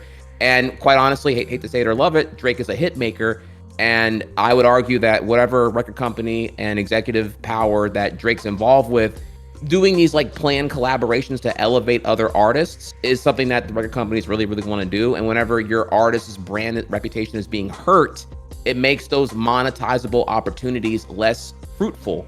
So yeah, when you follow the money, executives hate the diss track shit. It just throws smears everywhere and makes less monetizable opportunities happen in the future. So yeah, all of them involved definitely want to like stop it. I'm not saying I endorse this. I'm just saying that like it wouldn't shock me that both executive branches want to like stop this now, because it's kind of gonna implode on future opportunities for money for them. No, but then that just goes into another issue of the complaint that all hip hop is now is commercialized. Like this shit was never about that. Like these guys chose to become career rappers.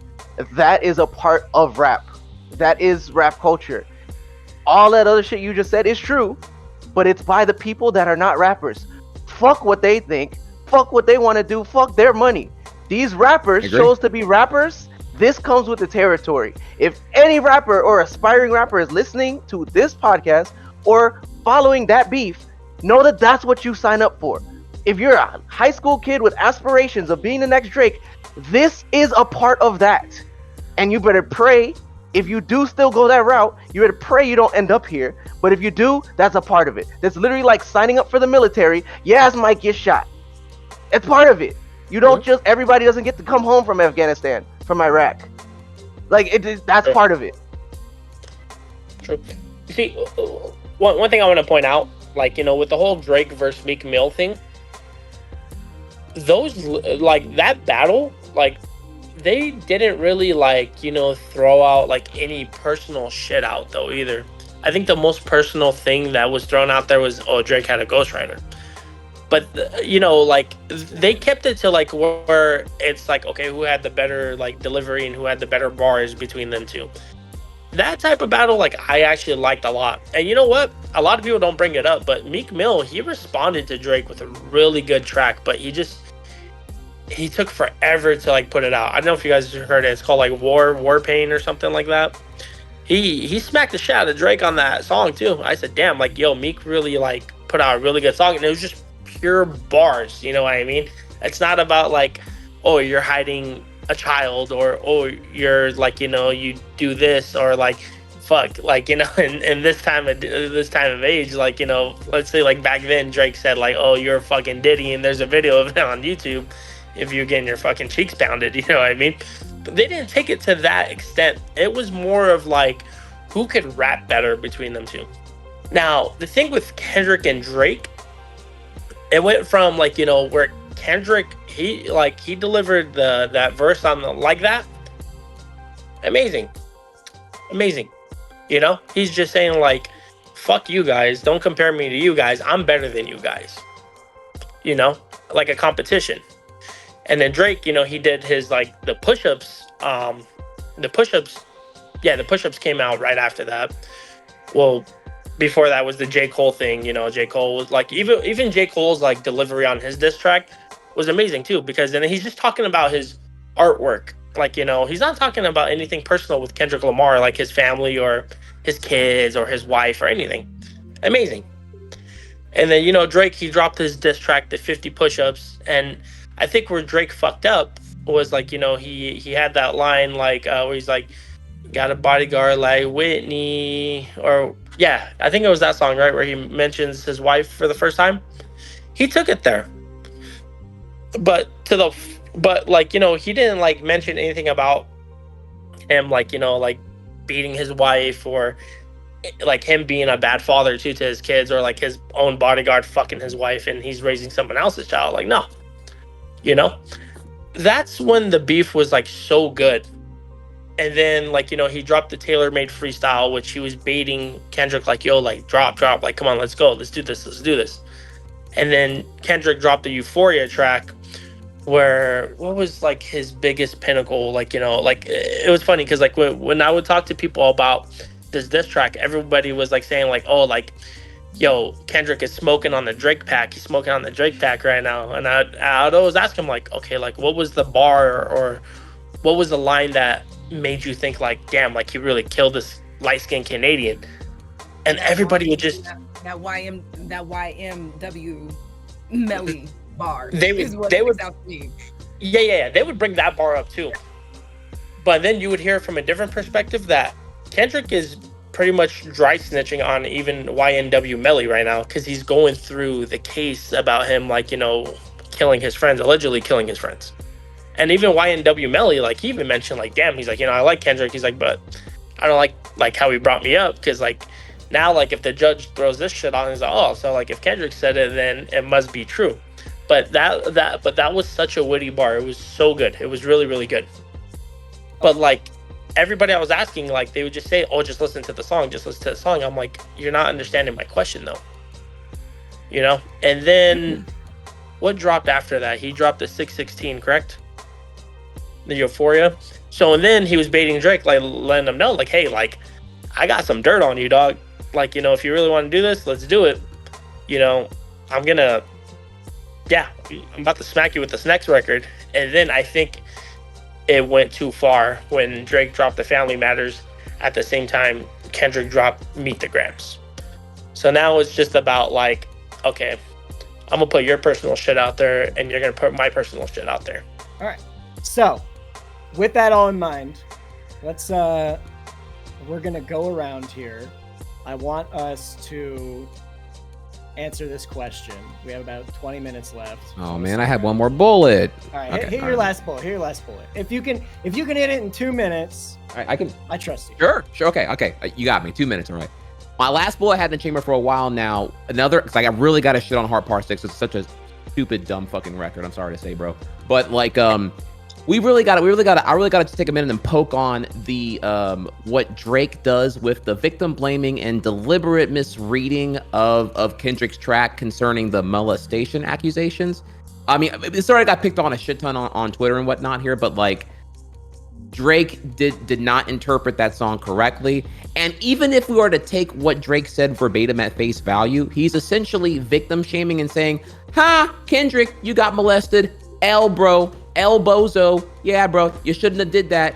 Which if you flip that around and make it about a woman, it's like, you got molested, you got assaulted, you got raped. Maybe put them titties away. Maybe your body is just inherently immortal and you need to like dress like a nun, and that's why you got raped. Sorry to say here. So sorry, it's a little short little thing there for you, but found it to be incredibly problematic, even if you take it at good faith. But it was obviously bad faith because he misinterpreted the song entirely. I don't have the bar to like to repeat it verbatim, but you can find it in Hard Part 6. Okay, no worries. So with all that in mind, let's see if we can encapsulate this here. We kind of went in with like one kind of general fuzzy topic and talked about it a little bit. The main bullet points that I feel like we have coming out are, clearly there's this beef going on between Kendrick and Drake. It did not come out of a vacuum. It's been well on 10, maybe 12 years now of this beef going on. We can clearly see that I'm coming in from someone's mic. Clearly there's this ongoing idea that Drake is saying things that he can't substantiate, that he is going too far, or rather is getting very surprised when people take things far with him, but then also going far himself. So some would say like a hypocrite. And then there's also this idea that Drake is, hiding these things, and that's what Kendrick is bringing out.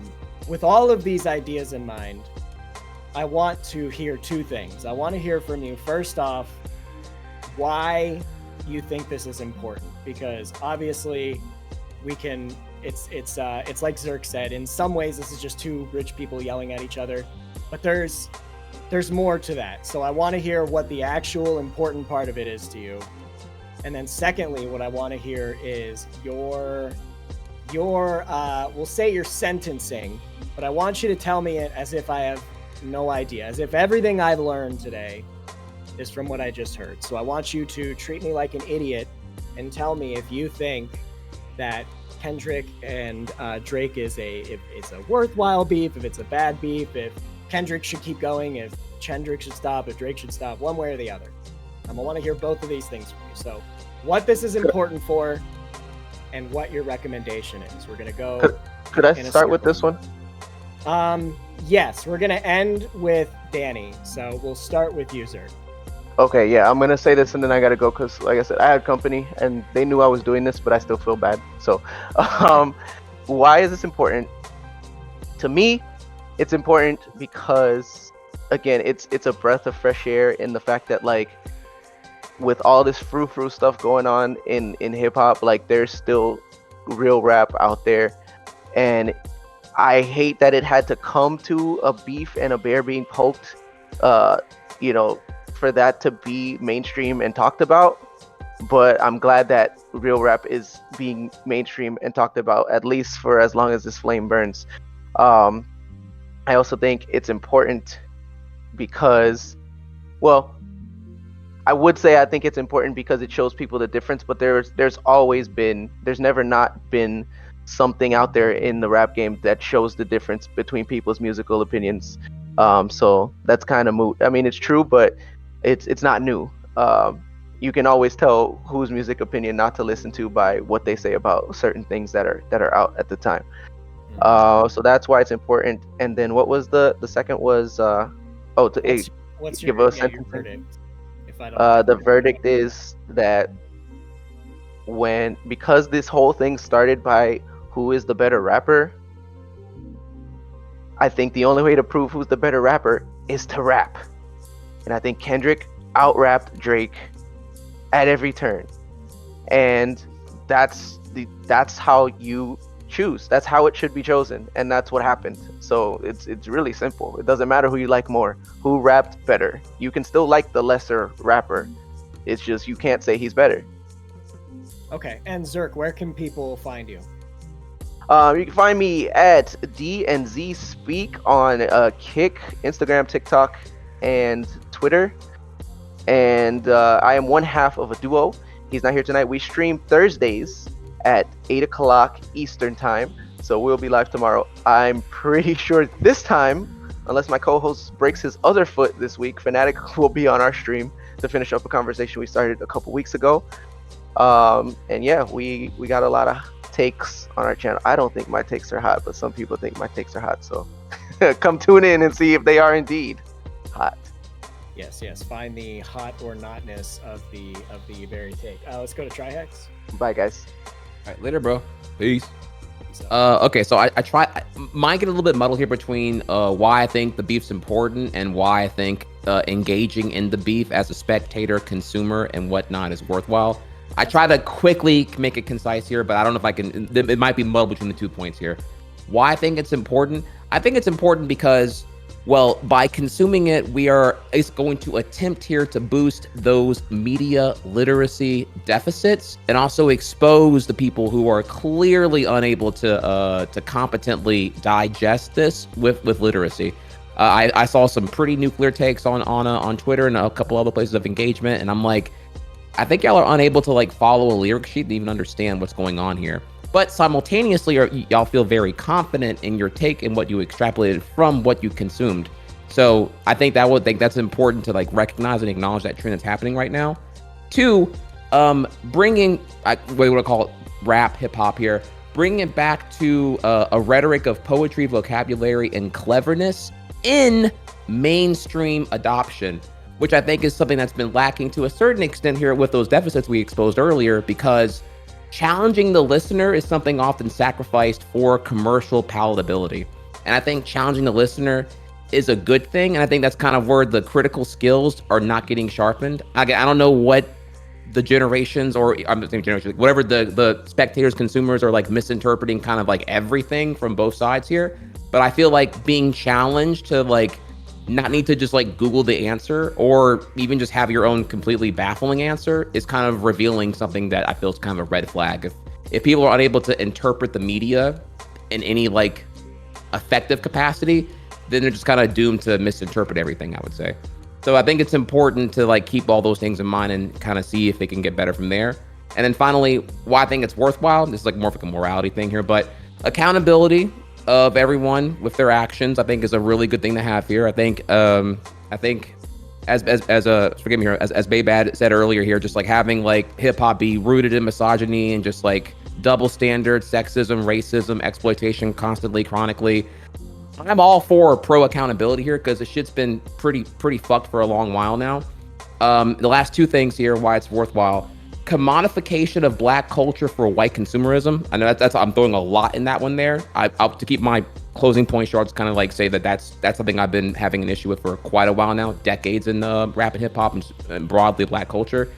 And then finally, just the obvious one here, which is that what Drake's being accused of here, which is cultural appropriation from a Canadian rapper into Black American culture. Now, again, I could elaborate on what all that means or even what Black American culture means. But again, for the sake of keeping my stuff under 2 minutes here, I'll just say that. So those are like my quickly thought up here, 6 points on both why it's important and why it's worthwhile. Nice. Pass. Thank you for like writing them all down. That's awesome. I try, baby. I try. Hell yeah. And where can people find you? Oh, baby, they know. They know. Twitch.tv/tryhex. Try hard in chat, y'all. Your favorite global emote. Y'all know what it is. If you know, you know. Y'all know where I'm at. Actually, Fanatiq. Okay, so I think it's worthwhile for several reasons. I mean, I think Kendrick leaves a void whenever he doesn't put out work, and he has a tendency to do that, and so people are very much waiting for him to do more work, and so then I think getting this opportunity because Drake decided to put himself in that scope, I think is great because we're getting the Kendrick work that we always wanted. So I think that's one of the reasons why it's important. A second reason why it's particularly important is because I think for a long time I've always completely been disgusted by the idea of culture vultures. I was never a fan of Tekashi 6ix9ine. I can say pretty confidently, at most, I've ever heard one song of his ever in my entire life. I like went out of my way to avoid listening to that nigga, to that wannabe nigga. So I can't handle that. So to me, I like the idea of like gatekeeping. I really do feel like I'm sick of the idea of everybody wanting to like very much take part in Black culture, but not wanting to take part in or understand Black struggle. When we have arguments about reparations, we find how like divided it is on racial lines. Just a minute, I'm busy. Got you. We have the conversations about it being unnecessary, like how reparations are divided on racial lines, not on party lines, on racial lines. So the people really don't understand the Black struggle very often, but they love Black culture, which is why we've always had the phrase, they love us, but they hate us. And I feel like Drake is one of those. Emblematic in his interviews early on in his career when he was decrying or dismissing Black culture, dismissing hood culture, dismissing struggle. When he was doing all of those things, like that was like something that he did for a long time. And then when he found the opportunity, he decided to go ahead and partake in it. So I think that that's gross. Also, I don't think that Kendrick needs to post any receipts. The internet did its job and they're posting the receipts at this point. We see Drake for the groomer that he is. The receipts are everywhere. Some of the things that people are talking about, like the girl that he kissed on stage, she was 17, he was 23. It wasn't what they were saying. But some of these other ones, when now he's 30 and he's following 16-year-olds in college basketball and stuff. In high school basketball, girls basketball, and those girls are 17-year-old who just had an interview where she said she can't talk about whether or not she had sex with Drake because of the courts. She thinks she signed an NDA at 17. You can't do that. So when we have all of these receipts coming out, I don't think that he needs to like take his foot off the gas when it comes to that stuff. I think we should be outing people if they are indeed groomers and things like that. Lastly, I don't think Kendrick Lamar loses very much here at all. When we talk about the corporate and big interest and things like that, that's more Drake's angle than it is Kendrick's angle, which is why Drake has so much more net worth than Kendrick does. Kendrick has always played so much more of a lower profile. He said it from the beginning. He never was really big about being famous. He was always wary of it. So he's making his money. He's doing his tours. He's doing all those kinds of things. But ultimately, that's not his thing. Drake loses more here. There's a guy named 4 Bars. He had a song with Drake. He was doing really, really, really well. I think it was called Day to Day. He had that song with Drake, and suddenly now he releases his EP, I want to say about 5 days ago, and the Drake version is not on that EP. Why would that be? Because you don't want your name attached to this dude. This Vulture is finally getting his comeuppance, and I am here for all of it. You know I was happy. The idea that you could have your Caucasian mother get on that thing and at the beginning of your record say, I don't think you should say, and then you rev that nigga like that. Nigga? Nah, you really don't understand, bro. And you think your power and your money is going to protect you enough that you should be able to get away with all of this. So I think this very clearly details to everyone, it draws a line in the sand. If you're really about this culture, if you're really about it, then now we'll be able to see it because someone's getting exposed. And if you decide to defend the person who's being exposed, it shows how much you truly love the culture. I'm here for all of it. It's important for all of those reasons. I'll land there. I know I was long-winded, but that's why. Okay. All right. Let's go to B-Bad. Oh, snap. Definitely think that this particular battle is important. Is important. Whoa, sorry. Throat is really, really dry. It's important because I think, like I was saying earlier, we might be able to actually see a lot of people who are abusive in this particular industry be held accountable. And I think one of the reasons, to Fanatiq's point, that we won't see too much of this harm K-Dot the way that it potentially can harm Drake is one, because Drake has taken the commercialized commodification of rap and hip hop to make his millions, where Kendrick, majority of like Mr. Morale and the Big Steppers was to him kind of like airing his dirty laundry out. Like, if things were gonna come back about him out here sleeping with white women and cheating on his girl, we kind of knew that. He kind of told us. But that's kind of what the basis of that record was to kind of let us know that he has a level of morality that a lot of other people in the industry doesn't. And he's exposing the fact that Drake is one of those. And I think it's important for us as Black Americans to be a little bit more particular about our culture. And I think this is the first step in us doing that. That's why this is important.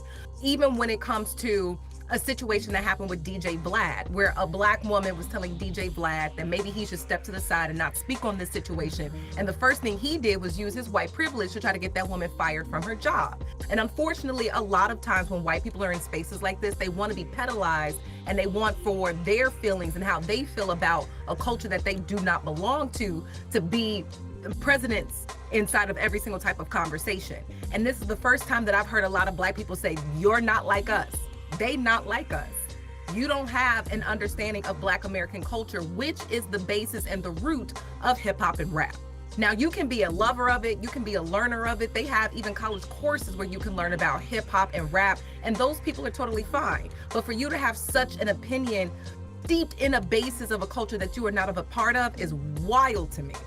So this is important because it's allowing for Black people to say we do need to be a little bit more particular about who we share our culture with. Not everybody is invited to the barbecue.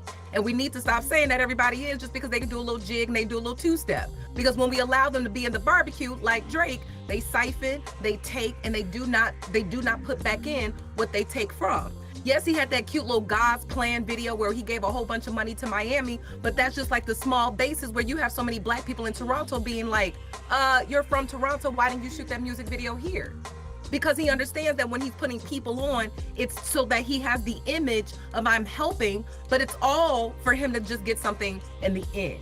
So I think this is an amazing beef because from a lyrical perspective, and this is more so on the Kendrick side, if you are part of the culture, you immediately understand what he's talking about. That FUBU versus Tommy Hilfiger line, the whole talking about like, we don't want to hear you say nigga no more. That came from Kanye West. That came from College Dropout. Like, if you are steeped in the culture, there's certain things that you'll hear Kendrick say and you immediately get it. Where everybody else has to go research it. They got to go watch TikToks and YouTubes of other people explaining it because they're so separated from it. And we need to call those people out. Not saying that you can't be a lover of hip hop and rap, but when it comes to people who have such a positioning in the industry that they have enough like clout to get other people fired, they have enough clout that they can like deplatform other people and they're not from the culture, that's when I think we have a problem. That's where I have a problem. And more importantly with this situation, we're able to kind of see who is who. There's a line drawn in the sand now. moving forward. I believe so in the rap and the hip hop game, where we're going to be able to understand who is for us and who is not for us. And we are going to be able to address those who are not for us in a particular type of way. And I think it's starting with Drake. B, two things. Where can people find you? Number one. So I have a podcast called Tactless Radio because this mouth is ruthless and reckless. Tactless Radio you can find on all platforms. Tactless Radio on TikTok, Tactless Podcast on Tactless Podcast on Instagram, and also Tactless Radio on YouTube. Awesome. Second. No thing. Twitch? No Twitch? Yeah, that was going to be the second I am thing. working on Discords. I am working on Twitches. I am Okay. working on just Okay. streaming in general. Thanks to Okay. Fanatic. Like, I need to put my face out more. My chat That's is all I asking. My chat was asking. They were like, "Hey, where's our Twitch chat?" I was like, I need to make one. hey, "We waiting. We waiting." Deal. Okay, before we go to Dan, we already said where you can catch. Okay, before we go to Danny, I'll speak real quick. Obviously, I was the moderator. You can catch me at twitch.tv/justpawns, YouTube Just Pawns. I'm obviously not black, but I think that I think that even if you're not black, you can still appreciate that people probably shouldn't be abandoning their children. You can still appreciate that people probably shouldn't be trying to stick their feet in other people's money.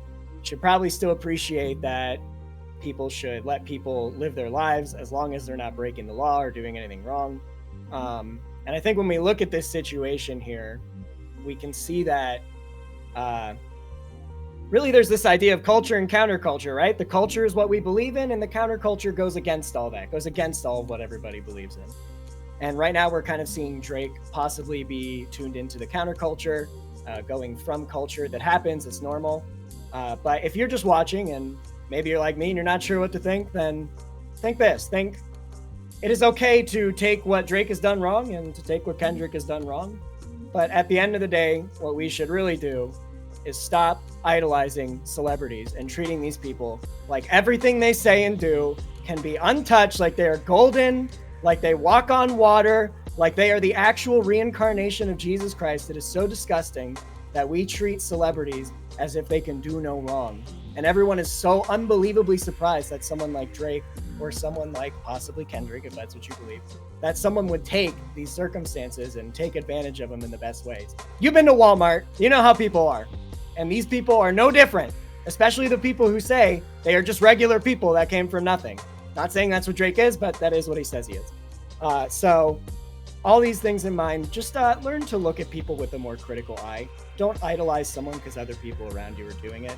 And when you see facts that come against the person that you like, get ready to stop liking them. It's that simple. All right. And lastly, I think we need to give the last word to the person who stuck through thick and thin this debate, got hammered from every single side, a true hero, a true legend, and from now on, the biggest Drake fanboy. No, I'm totally kidding.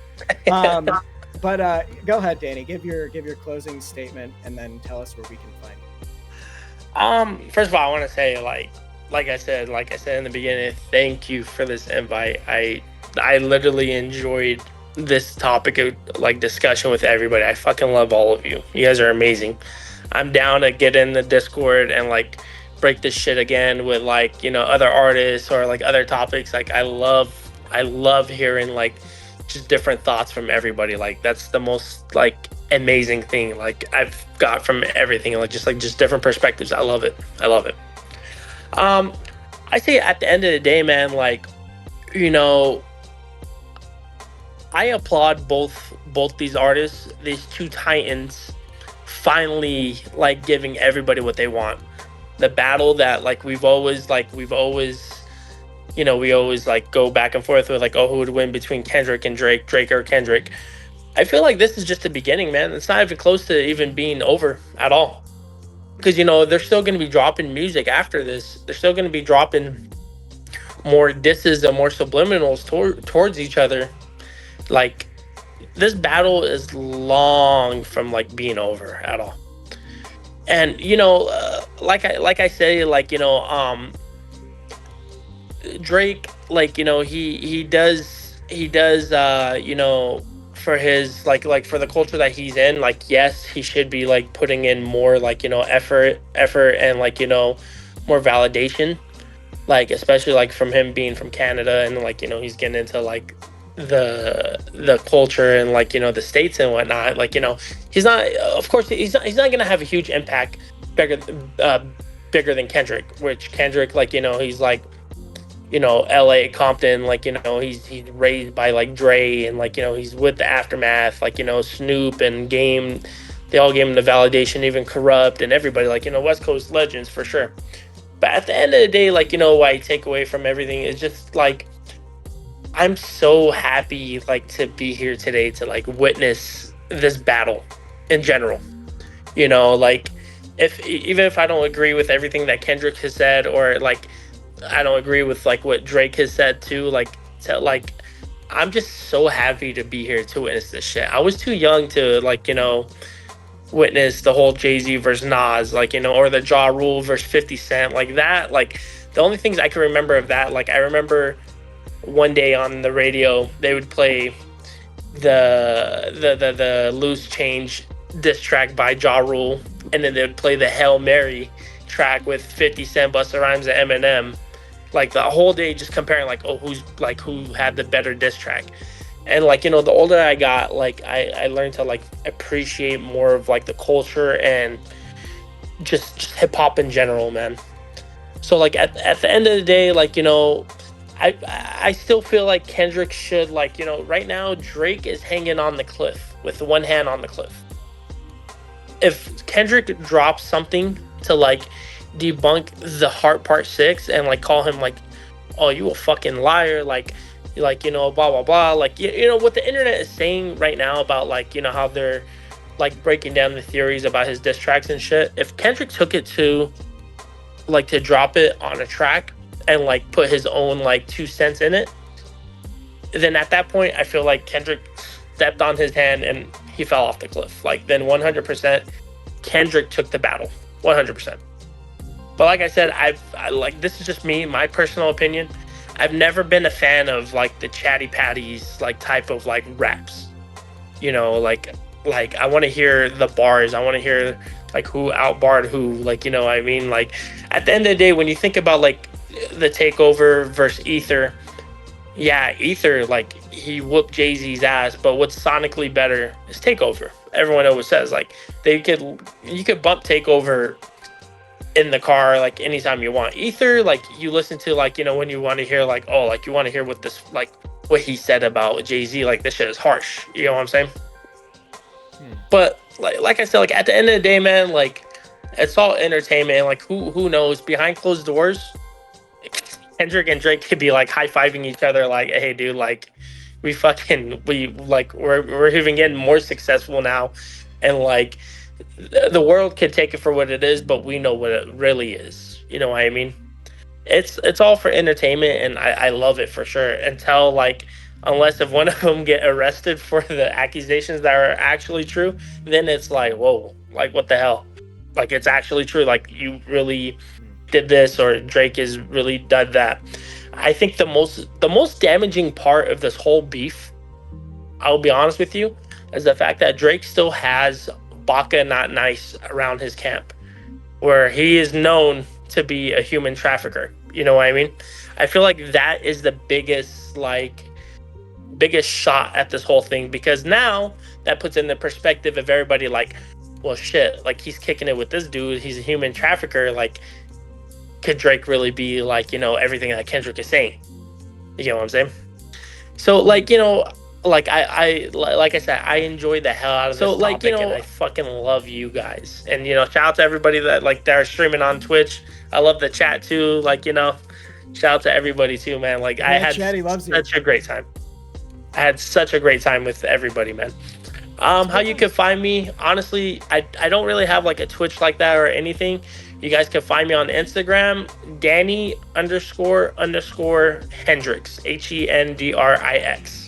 HENDRIX. I'm always open, like my ears are always open to talk about music and to talk about like when it comes to like rappers and beefs and whatnot. I love to talk about it. Like I'm very, very grateful for like this podcast and this interview today, and to be sat with everybody that's so like intellectual and just very fucking smart about this. Like, I salute you guys. I'm sure the conversation will continue in the Discord a little bit. We're gonna go ahead. Where's the chat? Have I been listening the entire time? Yeah, so there's two chats. So Trihex obviously has a chat of like dang near 300 people. Like, so he has his chat happening. I have a stream. I'm streaming as well. There's chat there, and then in Discord, like we continue on the chats all the time. Like, just yeah. So okay. Yeah. Come and continue the conversation in the Discord. And if you're watching, the whole point of the show is that there's kind of been like this debatosphere going on Twitch for a really long time. There's like this circle of debate, the circle of people. They're all very try hard. They all go very no pun intended. Hard in not a good way. No pun intended. Okay. And now that we're kind of getting away from those people, we're years away from those people. We want to bring the Twitch debatosphere back, but this time organic. It's not going to be for people. It's going to be everybody engaging in discussion. Nobody's screaming at each other. You could see nobody's calling each other's moms names. Like, we can clearly just have a good discussion about interesting topics, and there doesn't have to be any shouting. There's a saying out there that these conversations are more boring, but if you feel that, it's probably because you weren't listening to them to begin with. Yep. Hands down. Yeah. Yes. No. But anyways, you guys, I gotta go too. They're going crazy out there right now. But I want to say thank you for everybody, man. Thank you for this opportunity. Please get down my info, you guys. Please, I would love to talk to you guys again. 100%. You'll be back. 100%. I gotta go too. We're gonna some more music. All right, peace out, bro. Trihex, thank you for coming. Danny, thank you for coming. B, you're amazing as always. Pons, you always know how to handle your business. You're the best moderator that's ever been in the sphere. So I appreciate all of you guys. Trihex, everyone, I love y'all. Thank you. I know. Thanks for inviting me, bro. B, to Twitch. It's so easy to do. You can just multi-stream. I just signed up, so it's bbad_. Just signed up. Ooh. Okay, we got you. All right, I got you. Hey, that's great. Be bad. Oh, I spelled it wrong. Be bad_. All right. Oh, BEABAD_. Let me follow you. In there, y'all. Follow that. Oh, the avatar. Oh, we got the avatar in the intro. Okay. Now we know you're not a bot. All right, let's go. Right, I'm real. Queen shit. Okay. Mod, sure. give her a shout out, please. Get in there. Appreciate it. All right. Awesome. Look, I love you guys. All right, awesome. I'm gonna get it, y'all. See you guys. All right. See those of you guys who make it. We'll see you next week.